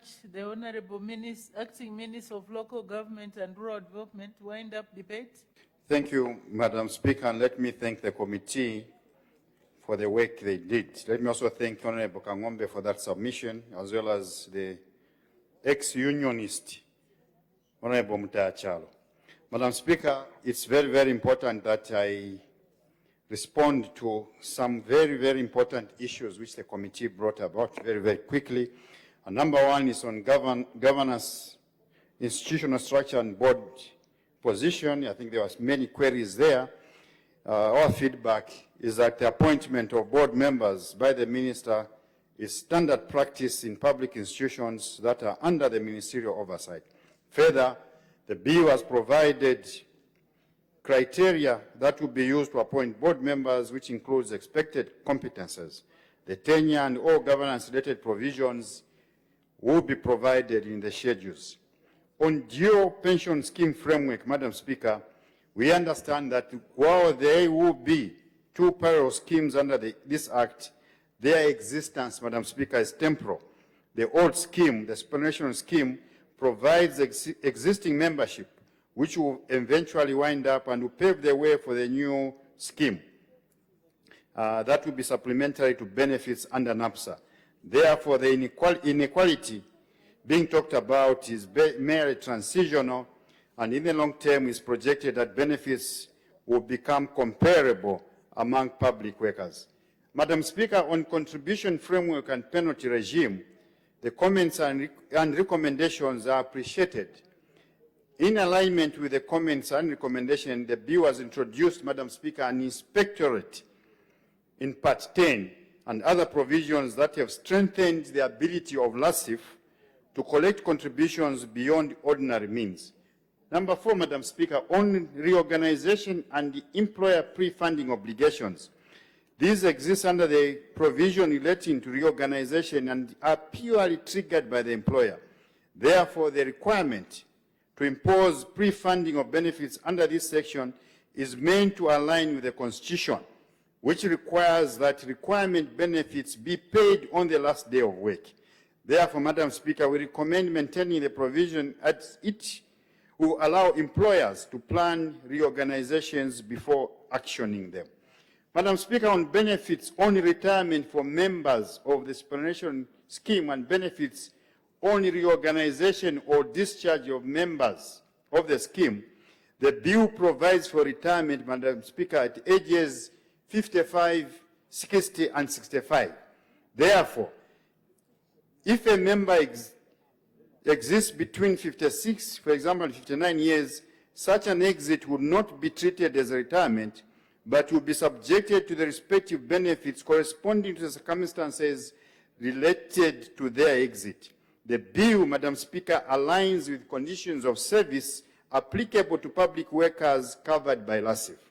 Madam Speaker, on portability of benefits, the concern on converting transferred accrued benefits to corresponding contribution months will be dealt with through the regulations. And lastly, Madam Speaker, on sub-schemes, the Ministry considers recommendation to consult the Pensions and Insurance Authority prior to the establishment of sub-schemes as a standard administrative process, which should not be prescribed into law.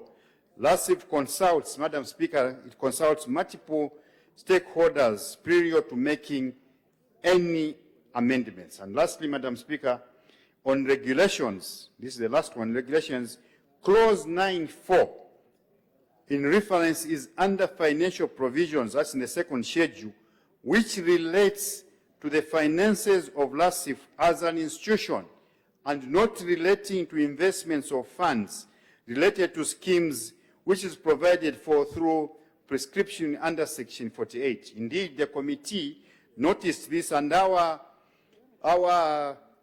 clarification is that this highlights the clause 48, which highlights the provisions for investments of funds of the schemes, will be done through the necessary regulations. Madam Speaker, I thank you. Thank you very much. Order. I put the question. The question is that the bill be now read a second time. As many as are of that opinion say aye. Of the contrary say no. The ayes have it. The ayes have it. The question is resolved in the affirmative. Let the bill be read a second time. The Local Authorities Superannuation Bill, National Assembly Bill number 70 of 2026. Committee stage to be taken when? Tomorrow, Madam Speaker. Thank you. Committee stage to be taken tomorrow, 12th May 2026. Next order. The Public Gathering Bill, National Assembly Bill number 71 of 2026, second reading. The Honorable Minister of Home Affairs and Internal Security.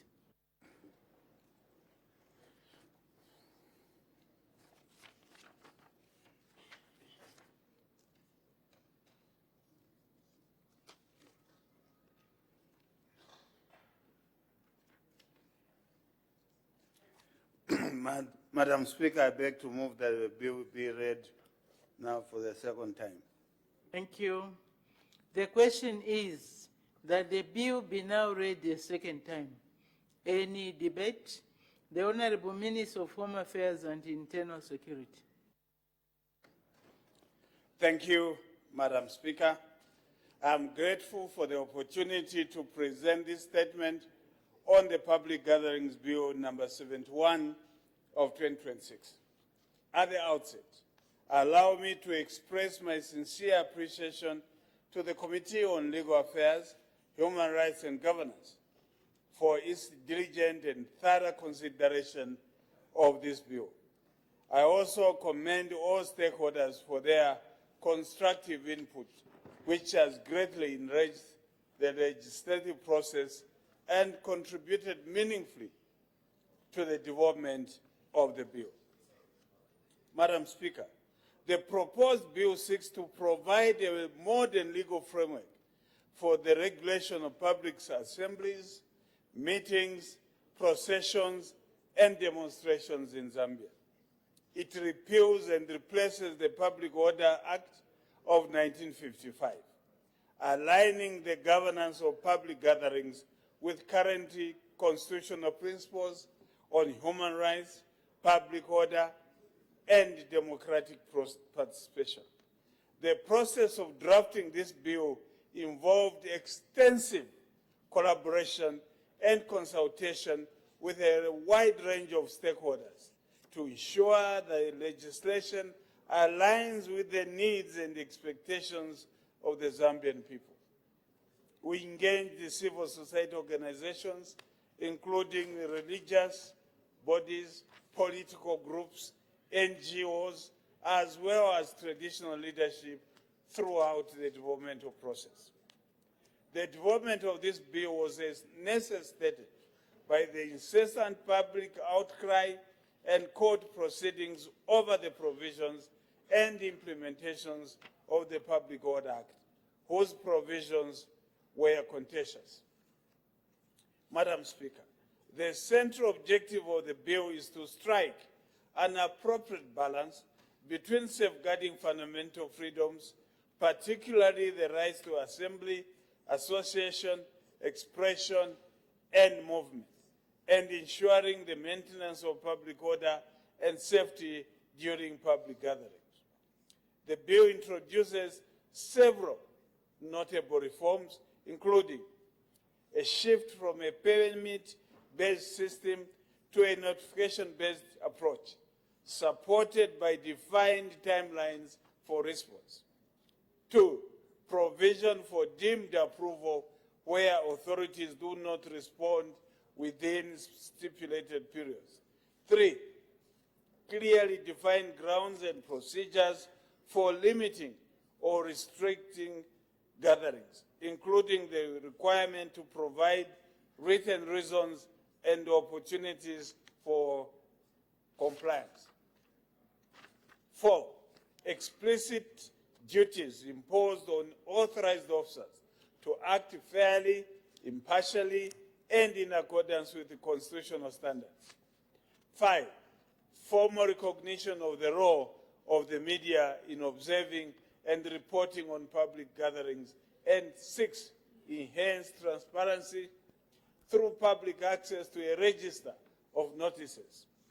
Madam Speaker, when enacted, the law will improve legal clarity and minimize disputes between organizers and law enforcement, deepen democratic participation by safeguarding the right to peaceful assembly, and enhance accountability among law enforcement officers through clearly defined obligations and review mechanisms. Madam Speaker, in conclusion, the Public Gatherings Bill 2026 marks a progressive transition from a predominantly control-oriented legal framework to one that is right-based, transparent, and procedurally fair. By repeating the outdated Public Order Act and introducing modern safeguards, the bill seeks to promote lawful, peaceful, and orderly public participation while preserving public order and security. I urge all honourable members to support this bill. Madam Speaker, I thank you. I submit. Thank you very much. Any further debate? The chairperson of the Committee on Legal Affairs, Human Rights and Governance, the honourable member for Kalabo Central.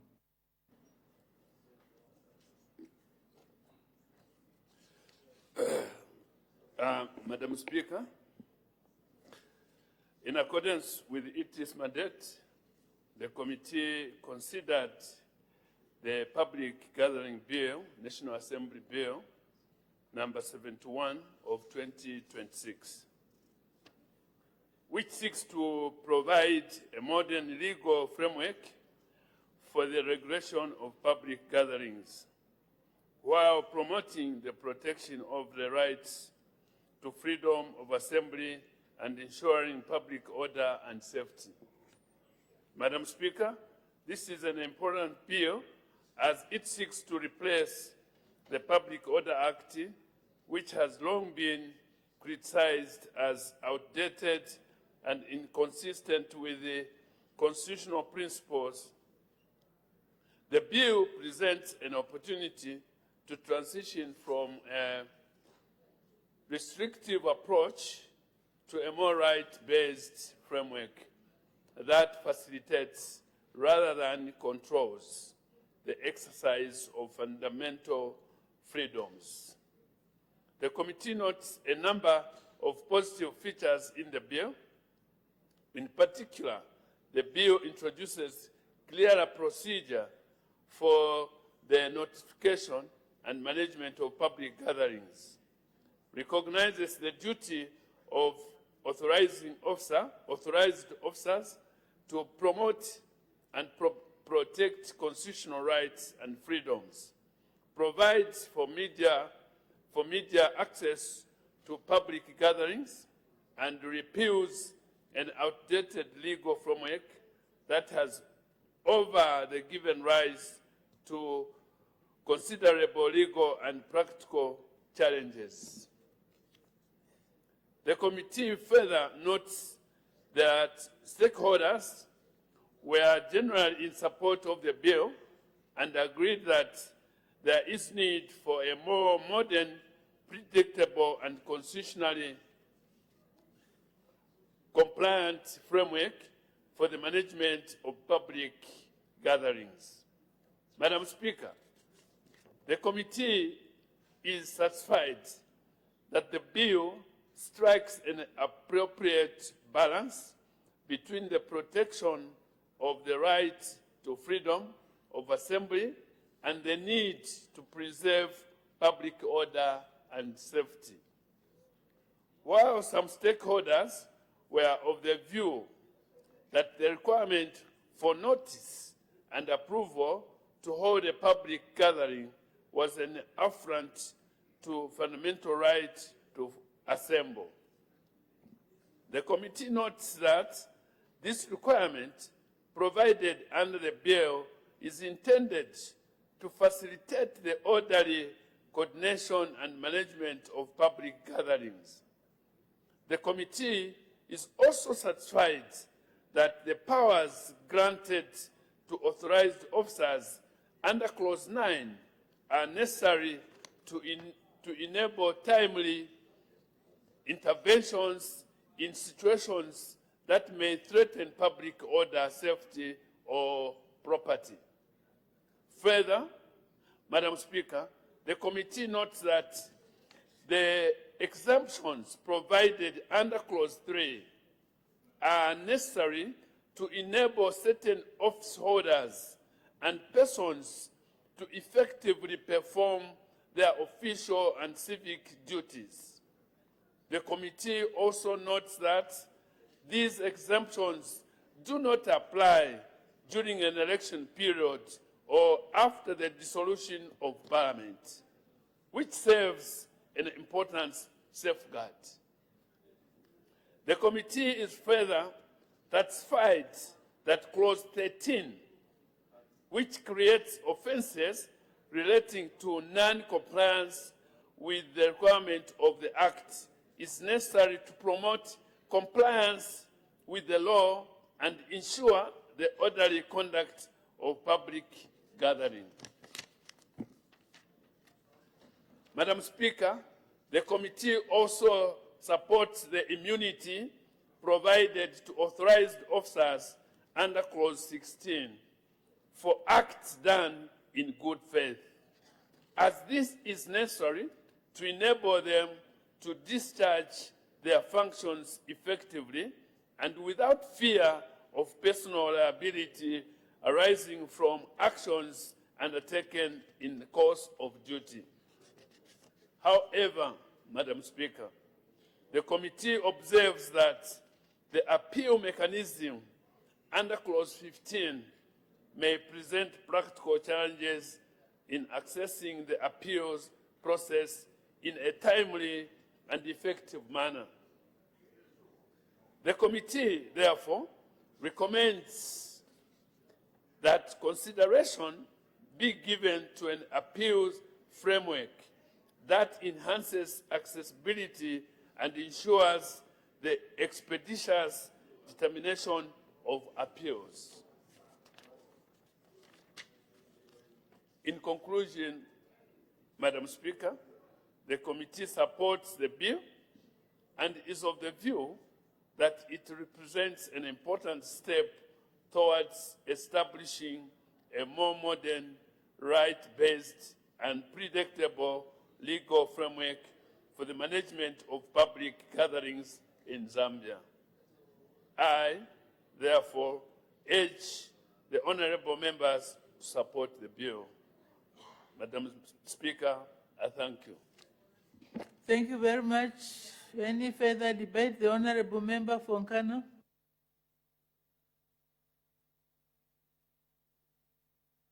Madam Speaker, this is a very sad day for Zambia. This is a sad day for our democracy. For me, this feels like performing the last rituals to bury our democracy.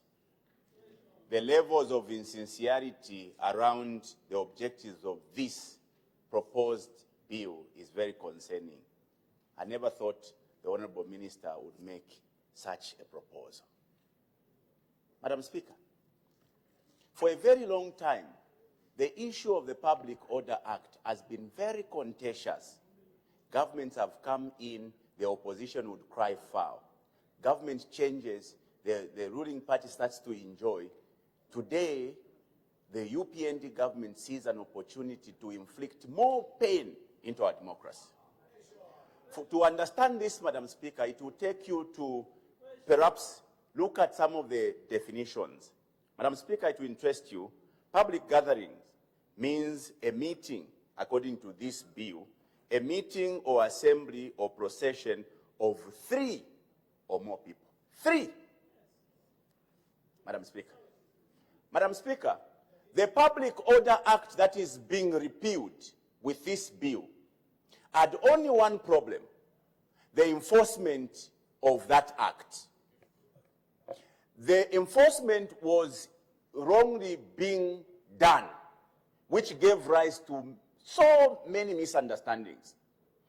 Honorable Minister, you understand that the Christine Mulundika case had settled the issue around the Public Order Act, save for the enforcement that was wrongly being done, because that case of 1995 demanded that anyone who wants to have a public gathering simply needed to notify the police.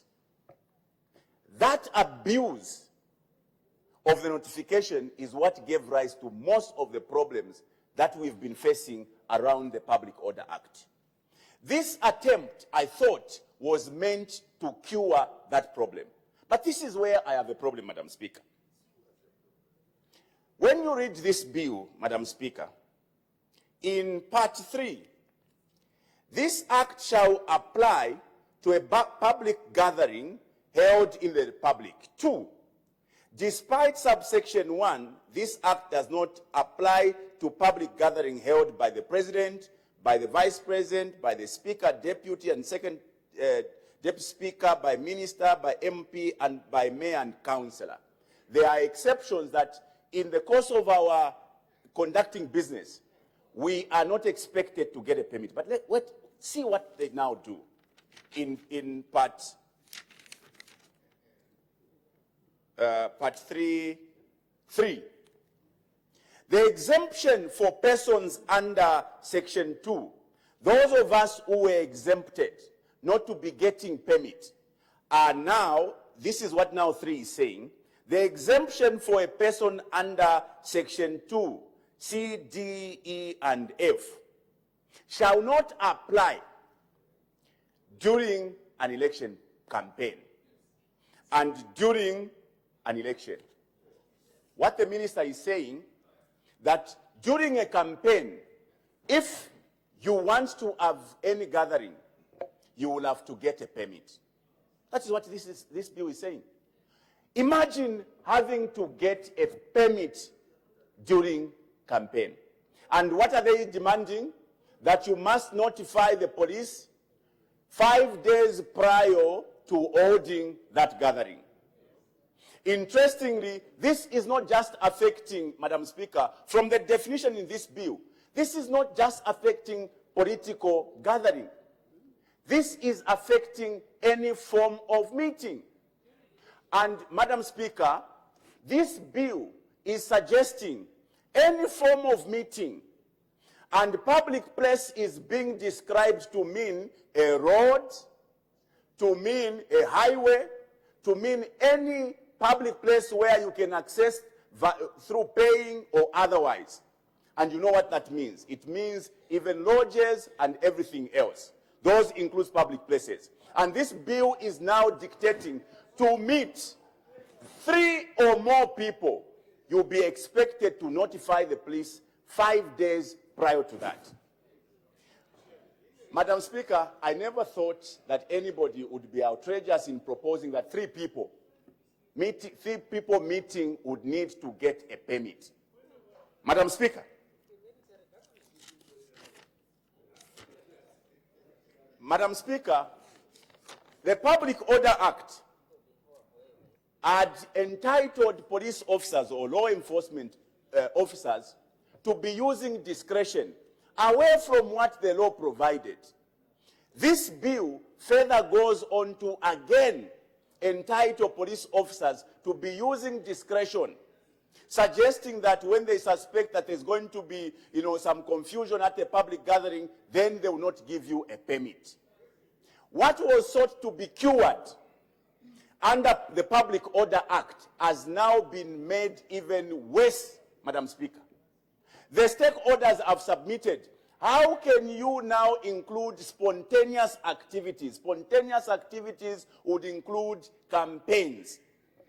Madam Speaker, honestly speaking, in today's time, when people are supposed to enjoy, because the tenets of democracy is people's enjoyment of their rights and freedom to assemble and associate. How can people assemble if you are going to be expecting them to always be notifying the police every other time they want to assemble? Interestingly, here we are not even restricting that assembly to a large group. We are reducing that assembly to 3 people. Madam Speaker, here, this is not about politicians. When you insist 3 people meeting must get a permit, Madam Speaker, the law has got no eyes. It doesn't look at faces to see that these are politicians, they are the ones to get a permit.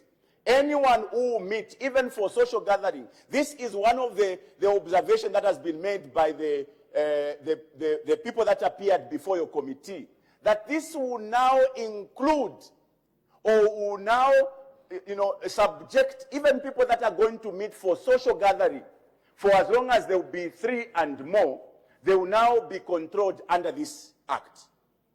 Imagine, if Honorable Mposha had 3 wives and met on the road, this bill would require him to get a permit. This is how outrageous these propositions are. A meeting over a social beer or a social chat in public places would require now that you get a permit. Honorable Minister, can we be sincere for once in your life? You cannot in this time propose these outrageous propositions. You can't. This is unfair to the people of Zambia. This is not what the people of Zambia voted for you. You are being insincere. You are being careless in this.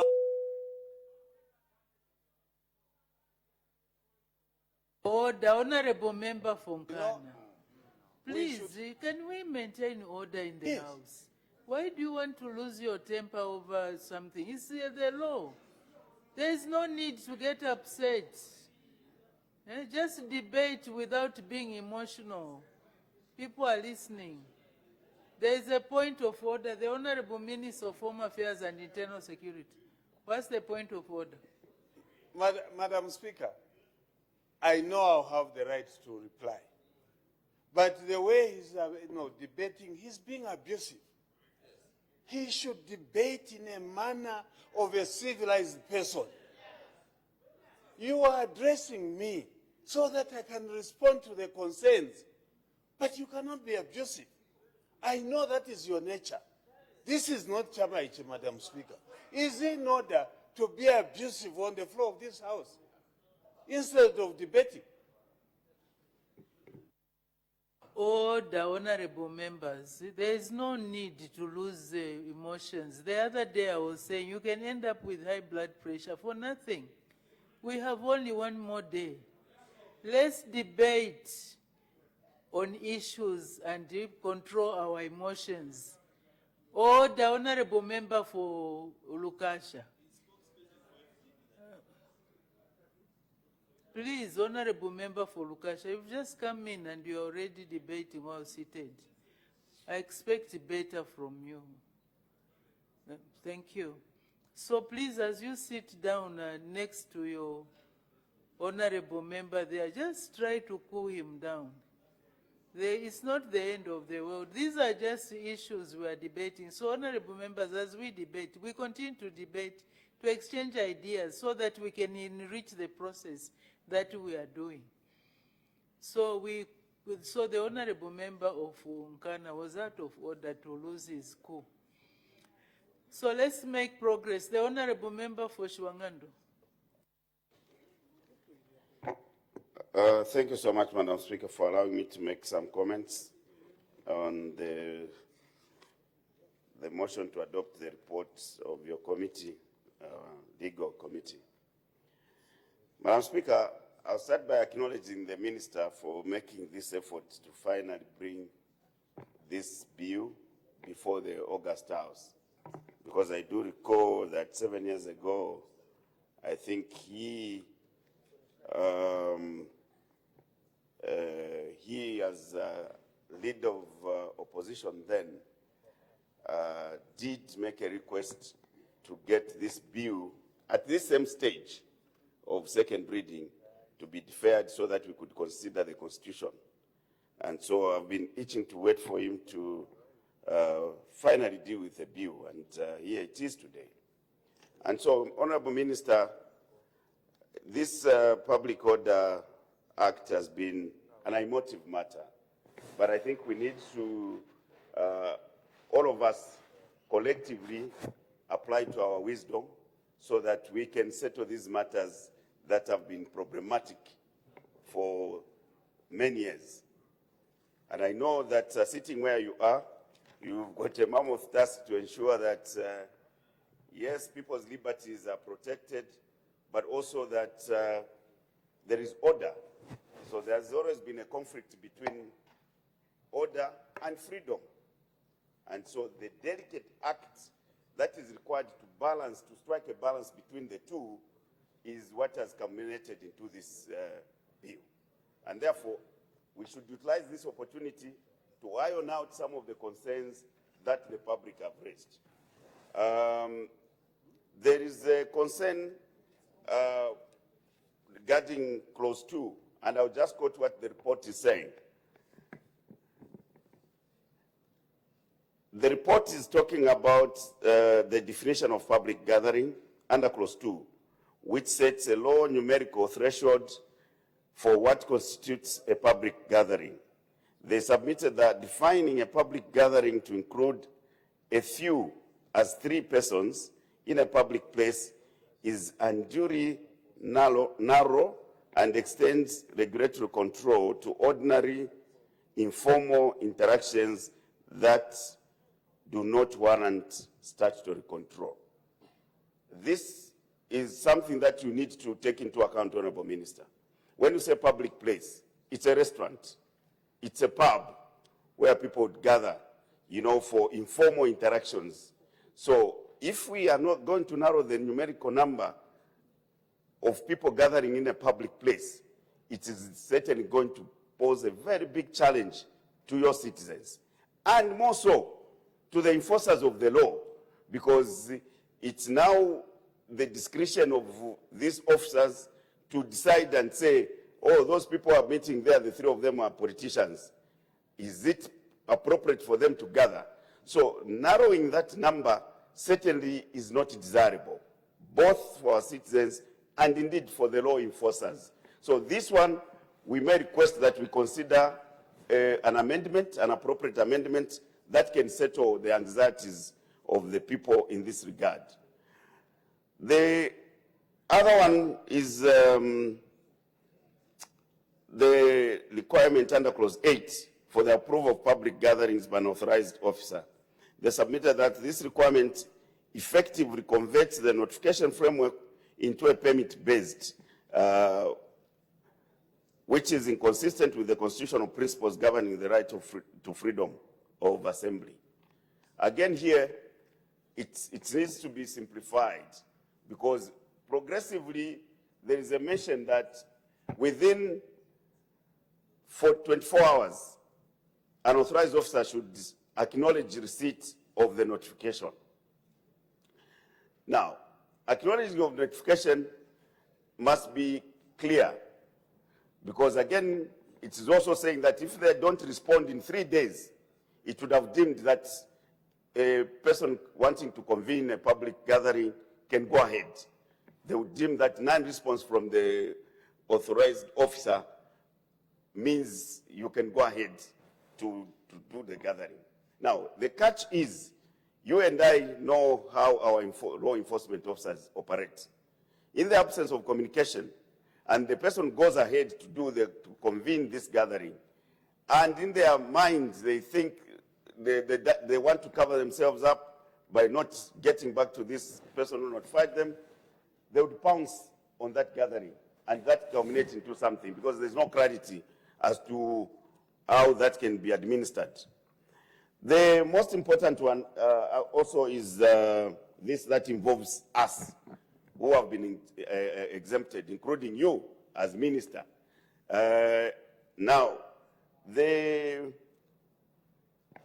proposed section 3, clause 3, simply says exemptions for a person under subsection 2CD, which has talked about churches and all the internal meetings, cross-door meetings being exempted, and members of parliament, public workers holding functions. Here now it says, this exemption shall not apply during an election campaign, during an election, or where parliament is dissolved in accordance with the constitution. So if we leave it like this and not provide for what happens then, it will create a challenge.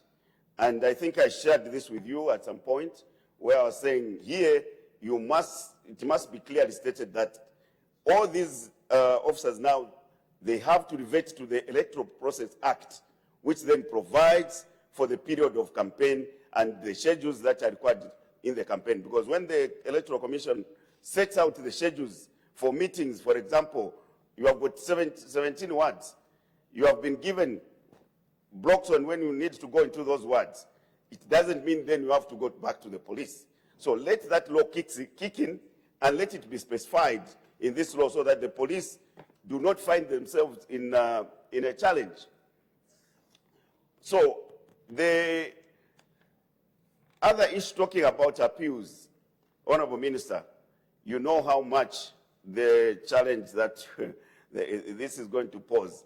Obviously, I know that in 2 days, 4 days, you will be also getting into campaigns to begin a new term in that constituency. There will be no minister in that office. So these appeals, we are talking about realistic things. So you need to understand we are helping you because we are talking about practicality. These are things that we have endured. So, Minister, let's provide for all these periods. And that's why I'm saying let's do the linkage between the enforcement of this law and the Electoral Process Act so that it's clear. The issue of appeals should have clarity in terms of how many days the appeals can be done to the hierarchy of the police before it gets to the minister's office. We know the bureaucracy that goes on in the structures of our Zambia Police Service. So it's important that we streamline and make clarity your time is up. to avoid future conflicts. So, Madam Speaker, I'm sure the Honourable Minister has taken note, and we expect that we can do with some amendments. The list is long. And honourable members, an appeal that please let's not repeat on the same issue. As you come discuss something new, add value. Honourable member from Pika. Thank you so much, Madam Speaker, for this opportunity given to me to add the voice of the people that have been representing the past 5 years. Madam Speaker, like my other colleagues said, it's a sad day for all of us. And Madam Speaker, when we are making laws, we should make laws that will stand the test of time. I say so, Madam Speaker, because we've seen laws that are being passed that obviously take away the liberties of our people, such as the Cybersecurity Act, and today we are discussing this, the Public Gathering Bill. Madam Speaker, what is more concerning is the definition of the public gathering, which means an assembly, meeting or procession or demonstration of 3 or more people in a public place. The bill, Madam Speaker, defines a public place as any highway, marketplace, square, road, street, bridge, or other way which is lawfully used by the public, and any place, including a building to which the public are for the time being entitled or permitted to have access. Madam Speaker, the issue of 3 people requiring a notification to the police for them to gather is very concerning. And, Madam Speaker, I hope the Honorable Minister will take a step to have this one amended. It has actually brought about a widespread discussion out there. Our people are wondering what kind of a country now we have, where 3 people will require to notify the police for them to gather. Madam Speaker, this, no doubt, takes away the freedom of our people. Madam Speaker, the other concerning issue is the issue of granting immunity to the authorized officers. Madam Speaker, we've seen how these authorized officers have abused the Public Order Act. Even despite so many court judgments regarding the application of the Public Order Act, these authorized officers have gone ahead to require them to give a permit for people to gather. So, Madam Speaker, they should have been left with no immunity so that they do not abuse this law, Madam Speaker, which will require our people to notify the authorized officers for them to gather.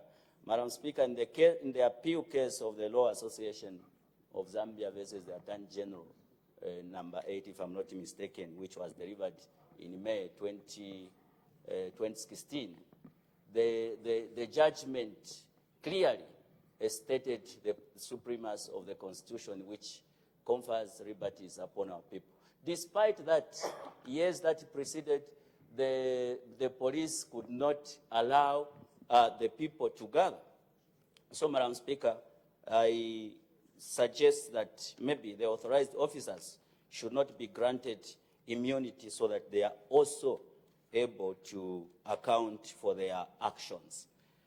Madam Speaker, as I conclude, I just want to make a passionate appeal to the Honorable Minister of Home Affairs, Madam Speaker, who has actually discovered a new constituency called Monze East, to ensure that the definition of the public gathering, Madam Speaker, is not of 3 or more people. It must be it must be well defined, Madam Speaker. Otherwise, it's very concerning, and our people out there are very much worried about this. Madam Speaker, thank you. Thank you very much. The Honorable Member from Frida.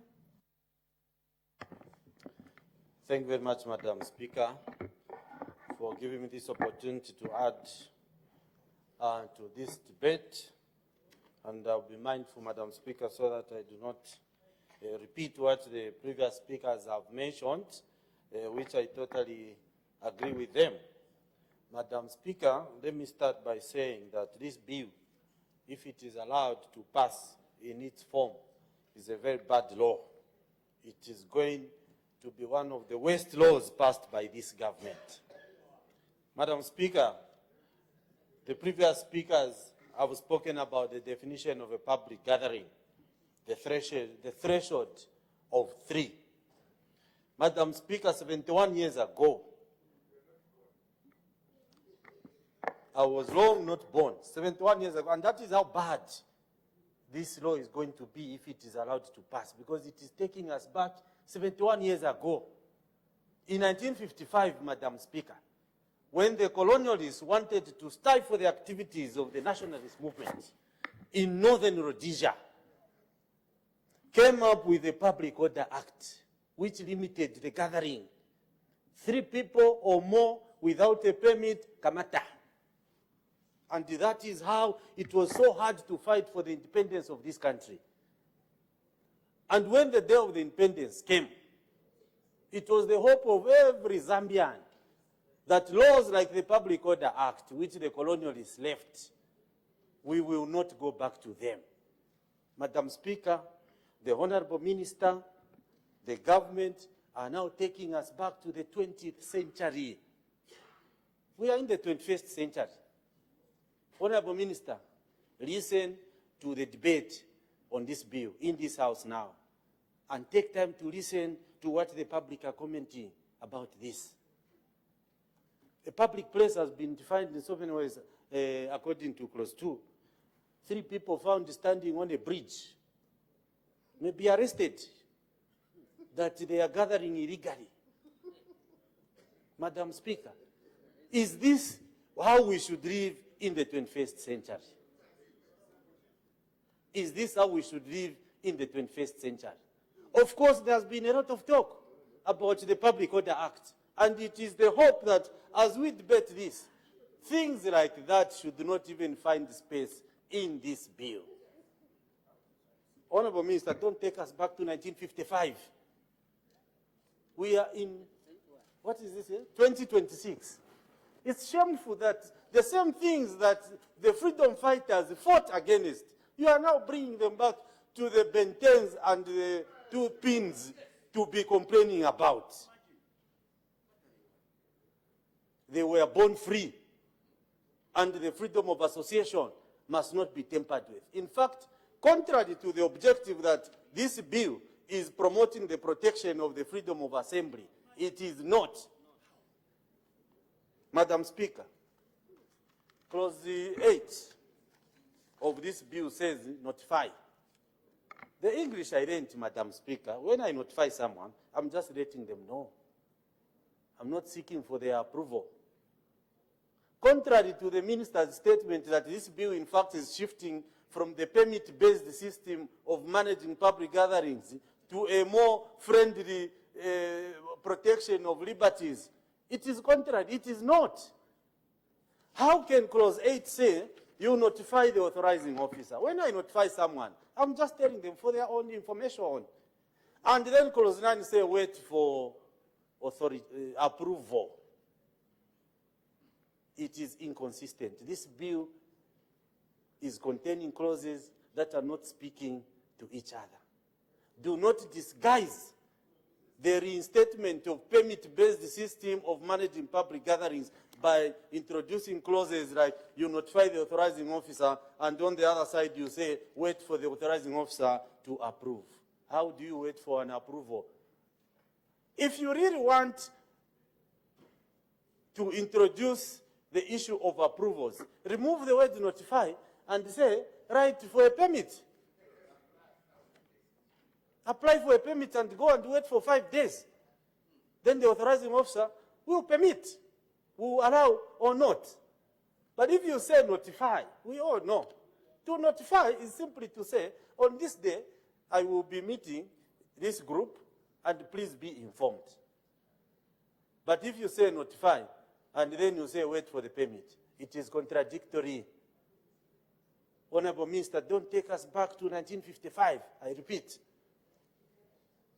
This country has moved through so many stages, so many governments, and it has been the cry that don't introduce colonial laws into a free country. Honorable Minister, as you consider bringing amendments, I'm sure you are listening. One of the amendments we should bring is to expand Clause 9, Clause 8 from this bill. Expand it. This one which is saying approval of public gathering. If indeed we want to promote the protection of the freedom of assembly, people must not be waiting for a permit by a police officer to be allowed to gather. Madam Speaker, let me not repeat the other statements, but I just hope that the minister will take time. And his conscience must tell him we are in the 21st century. Don't take us back to 1955. I submit, Madam Speaker.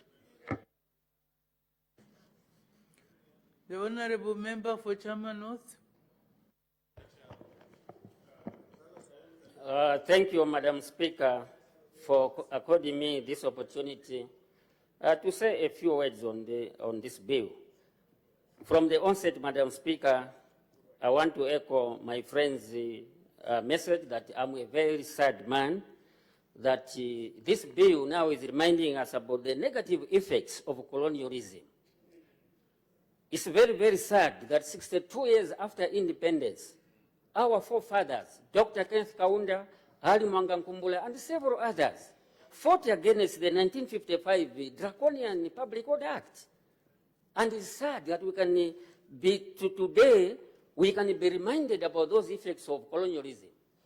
Madam Speaker, if Sir Roy Walenski today rose from his grave, I think he would be very much shocked that the same laws which we Africans were fighting against, they are the same laws which we want to continue to implement. This is very sad, Madam Speaker. The 1955 Public Order Act was meant to suffocate people's freedoms and also civil liberties. Order, honorable members, for us to have some direction. You've said about the opening remarks accepted, but please go to the bill. Make proposals on what you want to be improved or to be deleted, to be debate according to the. Let's not go back. That's why the Honorable Minister was saying it's being abusive, because the way you are debating, it's like it's him. Or maybe we don't want the Public Order Act to be amended. Maybe that's what it looks like. So please, let's stick on to the issues. Let's remain relevant. Let's not be abusive. You may proceed. Madam Speaker, thank you for that guidance. Madam Speaker, this is a very, very important bill, and I think it's a fact that all the successive governments, from UNIP, MMD, PF, UPND, they have used this particular law to suffocate the opposition, which is very, very sad. So, contentious issues, Madam Speaker. One, I think the issue of I cannot repeat myself over the issue of 3 people assembling. I want to go to clause 4, where the bill is suggesting that there must be the police officers must be impartial in the way they are going to administer the Public Order Act. It is a fact that the police have been used by us politicians to use this law against the opposition and other interest groups. So for me, Madam Speaker, while we are saying that the police should be impartial, should be impartial, but again, clause 16 is offering them immunity. So we are giving and also taking away. So I feel that to consolidate this, these police officers who abuse the Public Order Act, I think they must be able to account. If it means being sued as individuals, that way it is going to promote professionalism in the administration of the Public Order Act. Madam Speaker, I go to clause, this is, clause 4, section 2, giving powers for an authorized officer to disperse a gathering if the meeting poses a direct or imminent threat to public order. Madam Speaker, this, I feel that it is open-ended and the police may abuse this. So I want to appeal to the ministry, to the minister, that I think they must look on this one, where police will just come up, even if when there's no peace which is going to be disturbed, they'll disperse the meetings. So this is subject for abuse. I go to clause 9, Madam Speaker, I think subsection 1. An authorized officer to restrict where a notice is deemed to have been received. Why should we again, why should the police officer be allowed again to restrict? So what will be happening is that when you make an application, they will not be able to respond to you. But immediately you assemble, they will go there and make sure that that meeting does not take place. So I feel that this particular clause must be refined. I think the issues of appeal, other debaters have said, instead of minister and the High Court, at least where a district police officer has failed to grant that authority, I think there must be a leeway to appeal to the provincial commissioner. We have a problem in other places, like in Chama today, Madam Speaker. A councillor can't hold a meeting from the opposition. Even myself, when I go in the constituency, I'm restricted. I'm told I must obtain a police permit.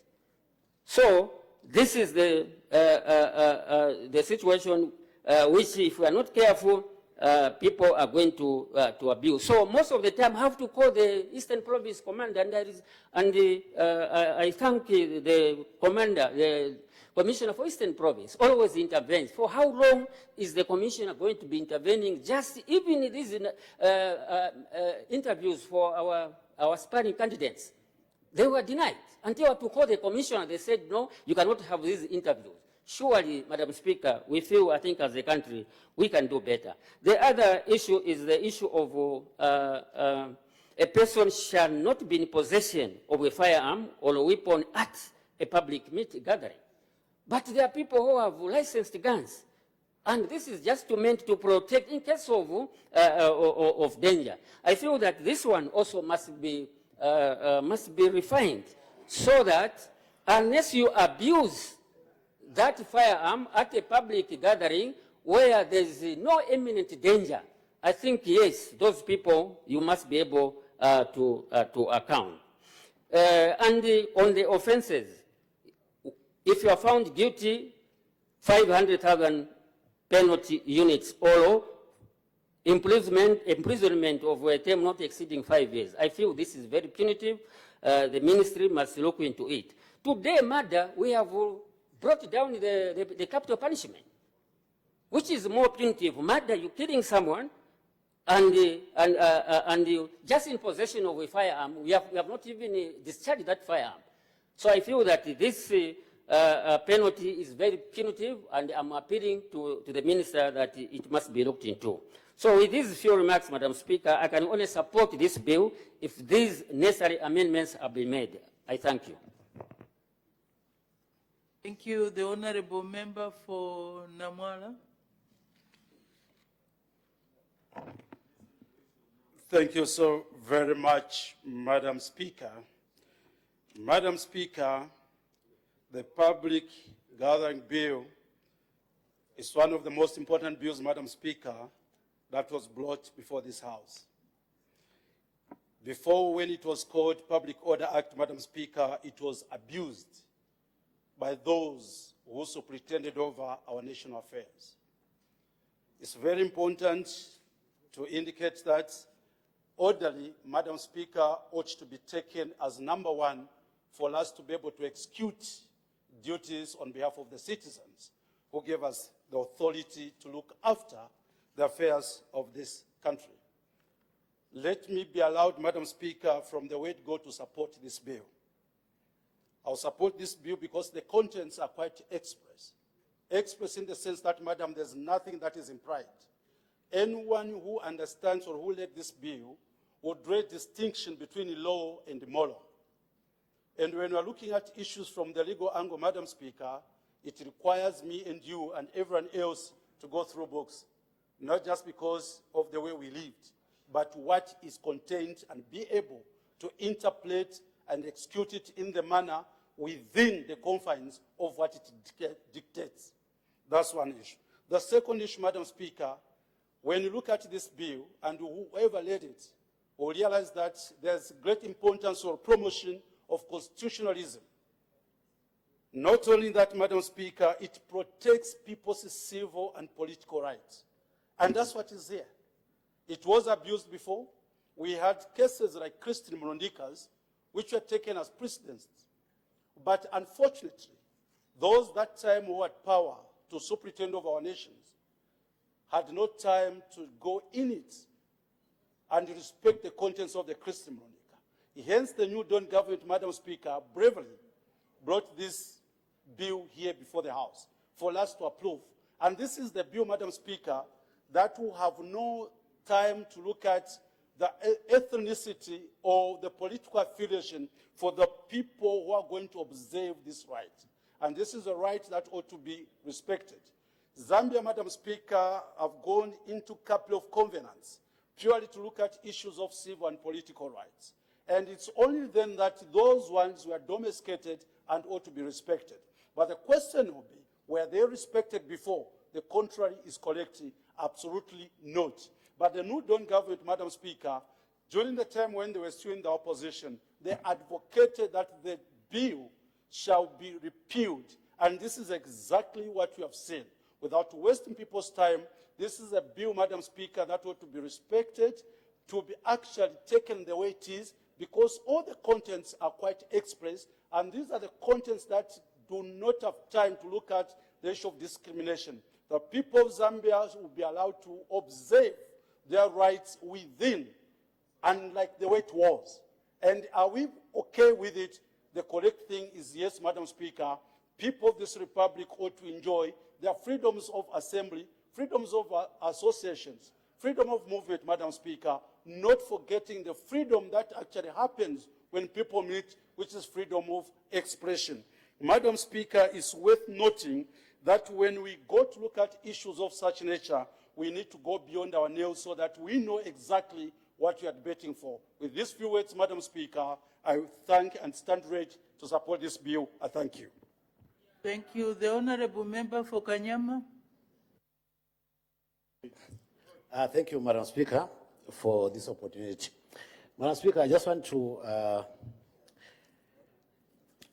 echo one of the concerns that our colleagues have raised. Madam Speaker, one of them is the issue of notice. Madam Speaker, I think there's an issue that we tend to ignore. We are all well aware that the police's role is to provide, peace, order, things to be done in an orderly manner. Now, here's the situation, Madam Speaker, where at will, maybe 4 or 5 groupings want to gather here in Osaka for whatever reasons. And bearing in mind that should anything wrong happen, we will still rush to the police and report those happenings. So when you talk about notice, you're just giving a notice to people, the police, so that they are able to prepare or to be alert in event something, which shouldn't have happened, take place. Here's a situation where people go somewhere, gather, then from there some unruly people, like we used to have previously, with the Kadarism. Unruly people will just stand up and go and disperse that, and people are beaten here and there. Then where do you run to go and report? And we should bear in mind that where someone's rights ends, the other person's rights start. So those who are gathering, they have got a right to freedom of, they need to be protected. So if these people that would gather at a particular place without notifying the police, someone comes, attacks them, who rush to the police. So we are merely giving notice to the police so that they can prepare for that event and to provide protection or security to those people who are gathering. Madam Speaker, the authority officer would want to prepare his team, gather or assemble his team, so that those that have gathered will be able to conduct their business without being disturbed. There was an issue, Madam Speaker, where someone referred to the Constitution, of saying people, because of the freedom that emanates from the Constitution, freedom of expression, assembly. Madam Speaker, there is no society like the society that we are living in where rules take precedence that should not be regulated. Anything that happens should be regulated. So to have a society without order, Madam Speaker, I don't know how that society would live. So the issue of abusing, for me, I would call it abusing these freedoms or rights that are in the Constitution, where someone just wants to stand up and do whatever he wants to do. That is the abuse at its highest level. Madam Speaker, this bill does not at any time bar anyone to have a gathering. It provides that you give a notice, And if there's no response, Madam Speaker, that notice will be deemed to have been received. And on that particular day that you proposed to have that gathering, you can go ahead. So I don't see where this law is trying to buy anyone from going ahead with the intended gathering. So, Madam Speaker, to iron out on the concerns that a number of people have. Madam Speaker, this is a good bill in a sense that it provides security or protection to those who are gathering. At the same time, it protects those who could be somewhere nearer. An example is, say, for instance, someone goes to conduct some gathering at a primary school where there are children. So, of course, there is need for people, those children that are there, to be protected. They are not part of that gathering.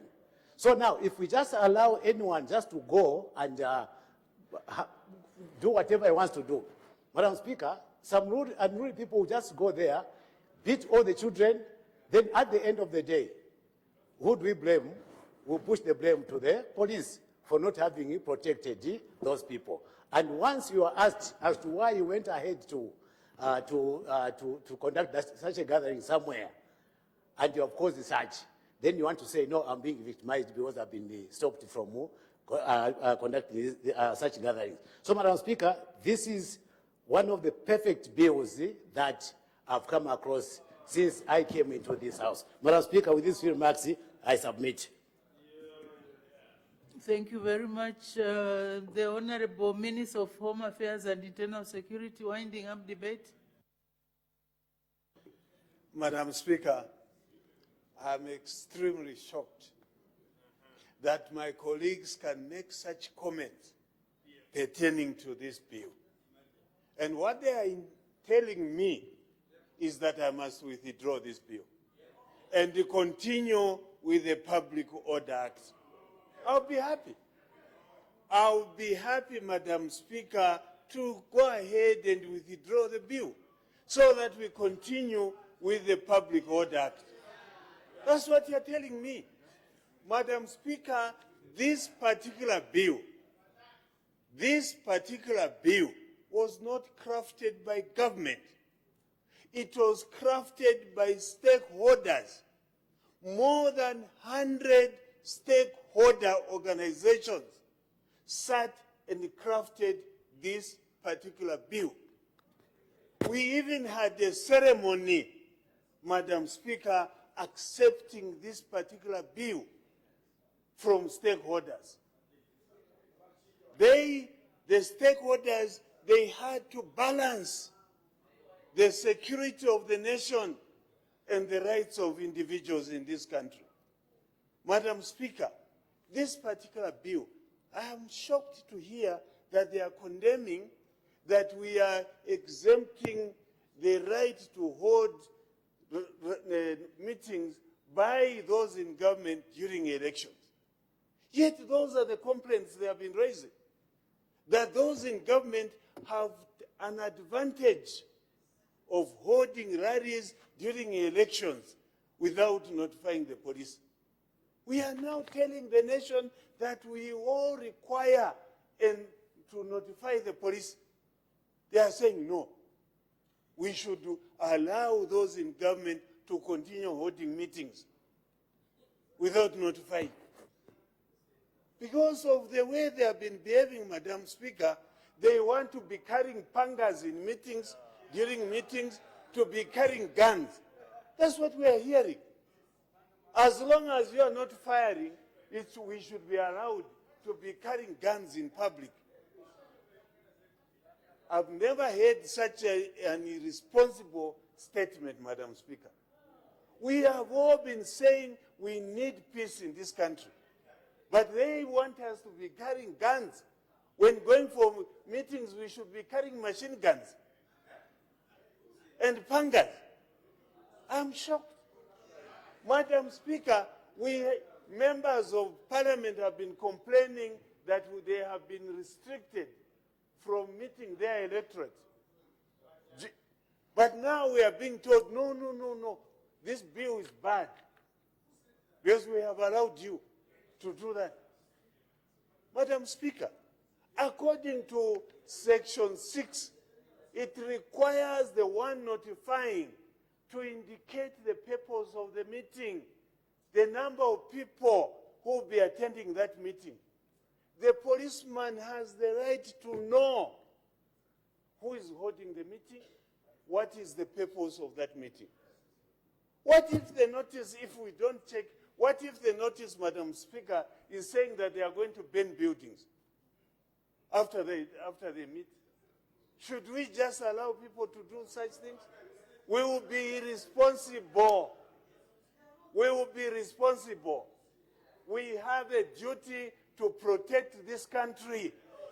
We don't want anarchy in this country. This bill has been accepted by people of Zambia. They are the ones who crafted this bill. They are the ones who crafted this bill. Madam Speaker, this bill has given responsibility of duty on the part of officers. There is no longer impunity for police officers. There are sanctions under this law for a supervising officer to derogate. You don't want us to introduce a new law. You want the Public Order Act currently in force to continue. That's what you're telling me. That's what you're telling me. You are telling me that I'm taking you back to the colonial era through this. What about the Public Order Act? Where has it taken you? Because it's in place now. We can use it. And you know the consequences of the Public Order Act. We have given you liberty. We have told you, we are giving you authority to meet in your party secretariats without notifying the police. You don't want that. You don't want that. You are condemning this. It's because some of you have not read. You have never read. Satan will never appreciate Jesus. That is the way you are behaving. That's the way you are behaving. We are the only party government. We are the only government who have been courageous. We are the only ones who have been courageous to bring an act which is not favoring us.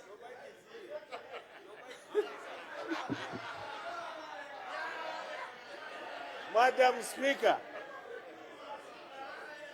we are the only government that has been courageous enough to repeal the Public Order Act. This Public Order Act, the Public Gatherings Bill, does not favor us. It doesn't. Can you tell me a provision which favors me? There's none. 3 people is currently in the current law. It's in the law now. The law which we want. I can withdraw this one and continue with the current. What are you going to gain? Honorable members. What are you going to gain? Madam Honorable Speaker, member for Bangweru. Madam Speaker, Madam Speaker, I know political mischievousness. They want us to withdraw this bill so that they can go out and say the UPND government has not passed the Public Order Act, the new Public Gatherings Act. We made a commitment to the people of Zambia that we shall pass this law, and we are passing this law today. If you are aggrieved, you know what to do. If you think there is a provision that violates the Constitution, go to court. This bill is for the people of Zambia.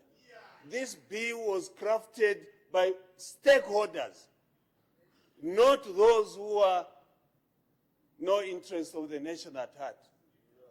What I've heard today has shocked me. I'm aware, Madam Speaker, Their representatives, PF, were members of this committee that crafted this. They are the ones who crafted this bill.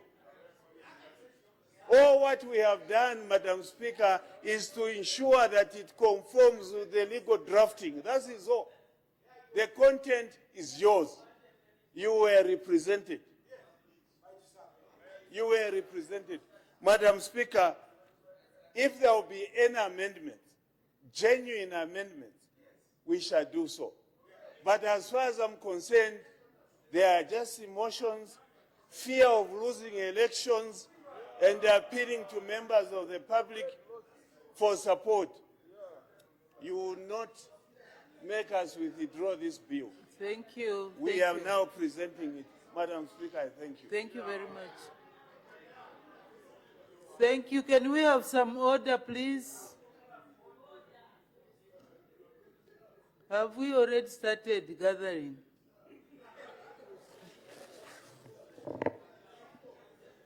Order, honorable members, let's make progress.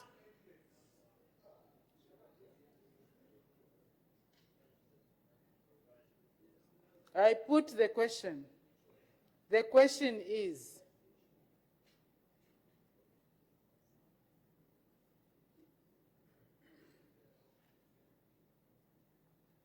honorable members, let's ensure that we behave with dignity in the House. How can somebody say which question?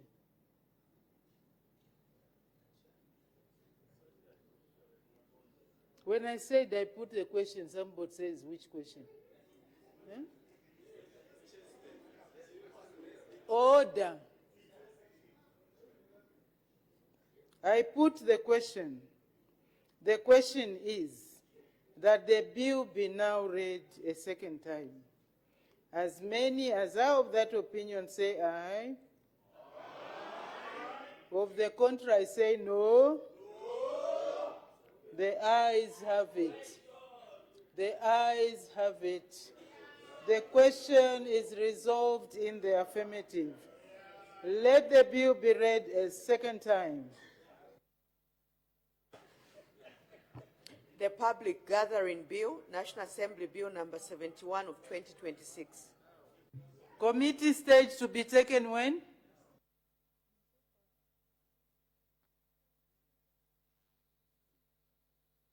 Tomorrow, Madam Speaker. Committee stage to be taken tomorrow, 12th May 2026. Next order. The Petroleum Development and Management Bill, National Assembly Bill number 72 of 2026, second reading. The Honorable Acting Minister of Energy. Madam Speaker, I beg to move that the bill be now read a second time. The question is that the bill be now read a second time. Any debate? The Honorable Minister of Energy. Madam Speaker, I wish to thank you for according me this opportunity to submit a policy statement on the Petroleum Development and Management Bill 2026. This bill is a critical legislative instrument aimed at strengthening the governance and regulation of the petroleum sector. It is anchored in the Ministry's mandate to develop and manage energy resources in a sustainable manner so as to enhance the sector's contribution to sustainable socio-economic development for the benefit of the people of Zambia. The bill seeks to address long-standing structural and institutional challenges in the sector, provide a modern, responsive, and forward-looking legal framework in the management of the importation, transportation, and storage of petroleum products, as well as establish the uniform petroleum pricing mechanism. Madam Speaker, the Petroleum Development and Management Bill. Order, Honorable Minister. I suspend business for 20 minutes for a health break.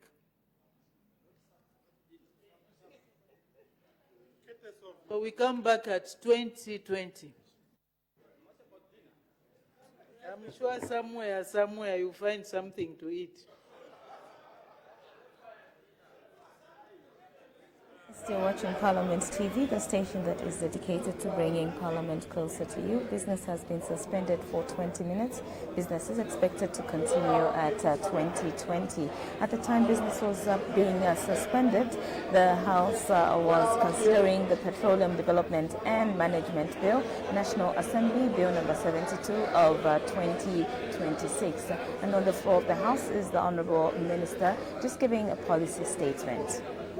And other business still to be considered on the floor of the House includes the Technical Education, Vocational and Entrepreneurship Training Amendment Bill, National Assembly Bill number 73 of 2026, to be considered at second reading stage. We still have the Penal Code Amendment Bill, National Assembly Bill number 74 of 2026, to be considered at second reading stage, and the Local Government Amendment Bill, National Assembly Bill number 75 of 2026, to be considered at second reading, and also the National Assembly Speaker's Retirement Benefits, National Assembly Bill number 77, to be considered at the second reading stage. And we still have 21 more bills to be considered at a committee stage and 2 bills to be considered at report stage. So this is business yet to come when the House resumes at 2020 hours. For now, we take a short break.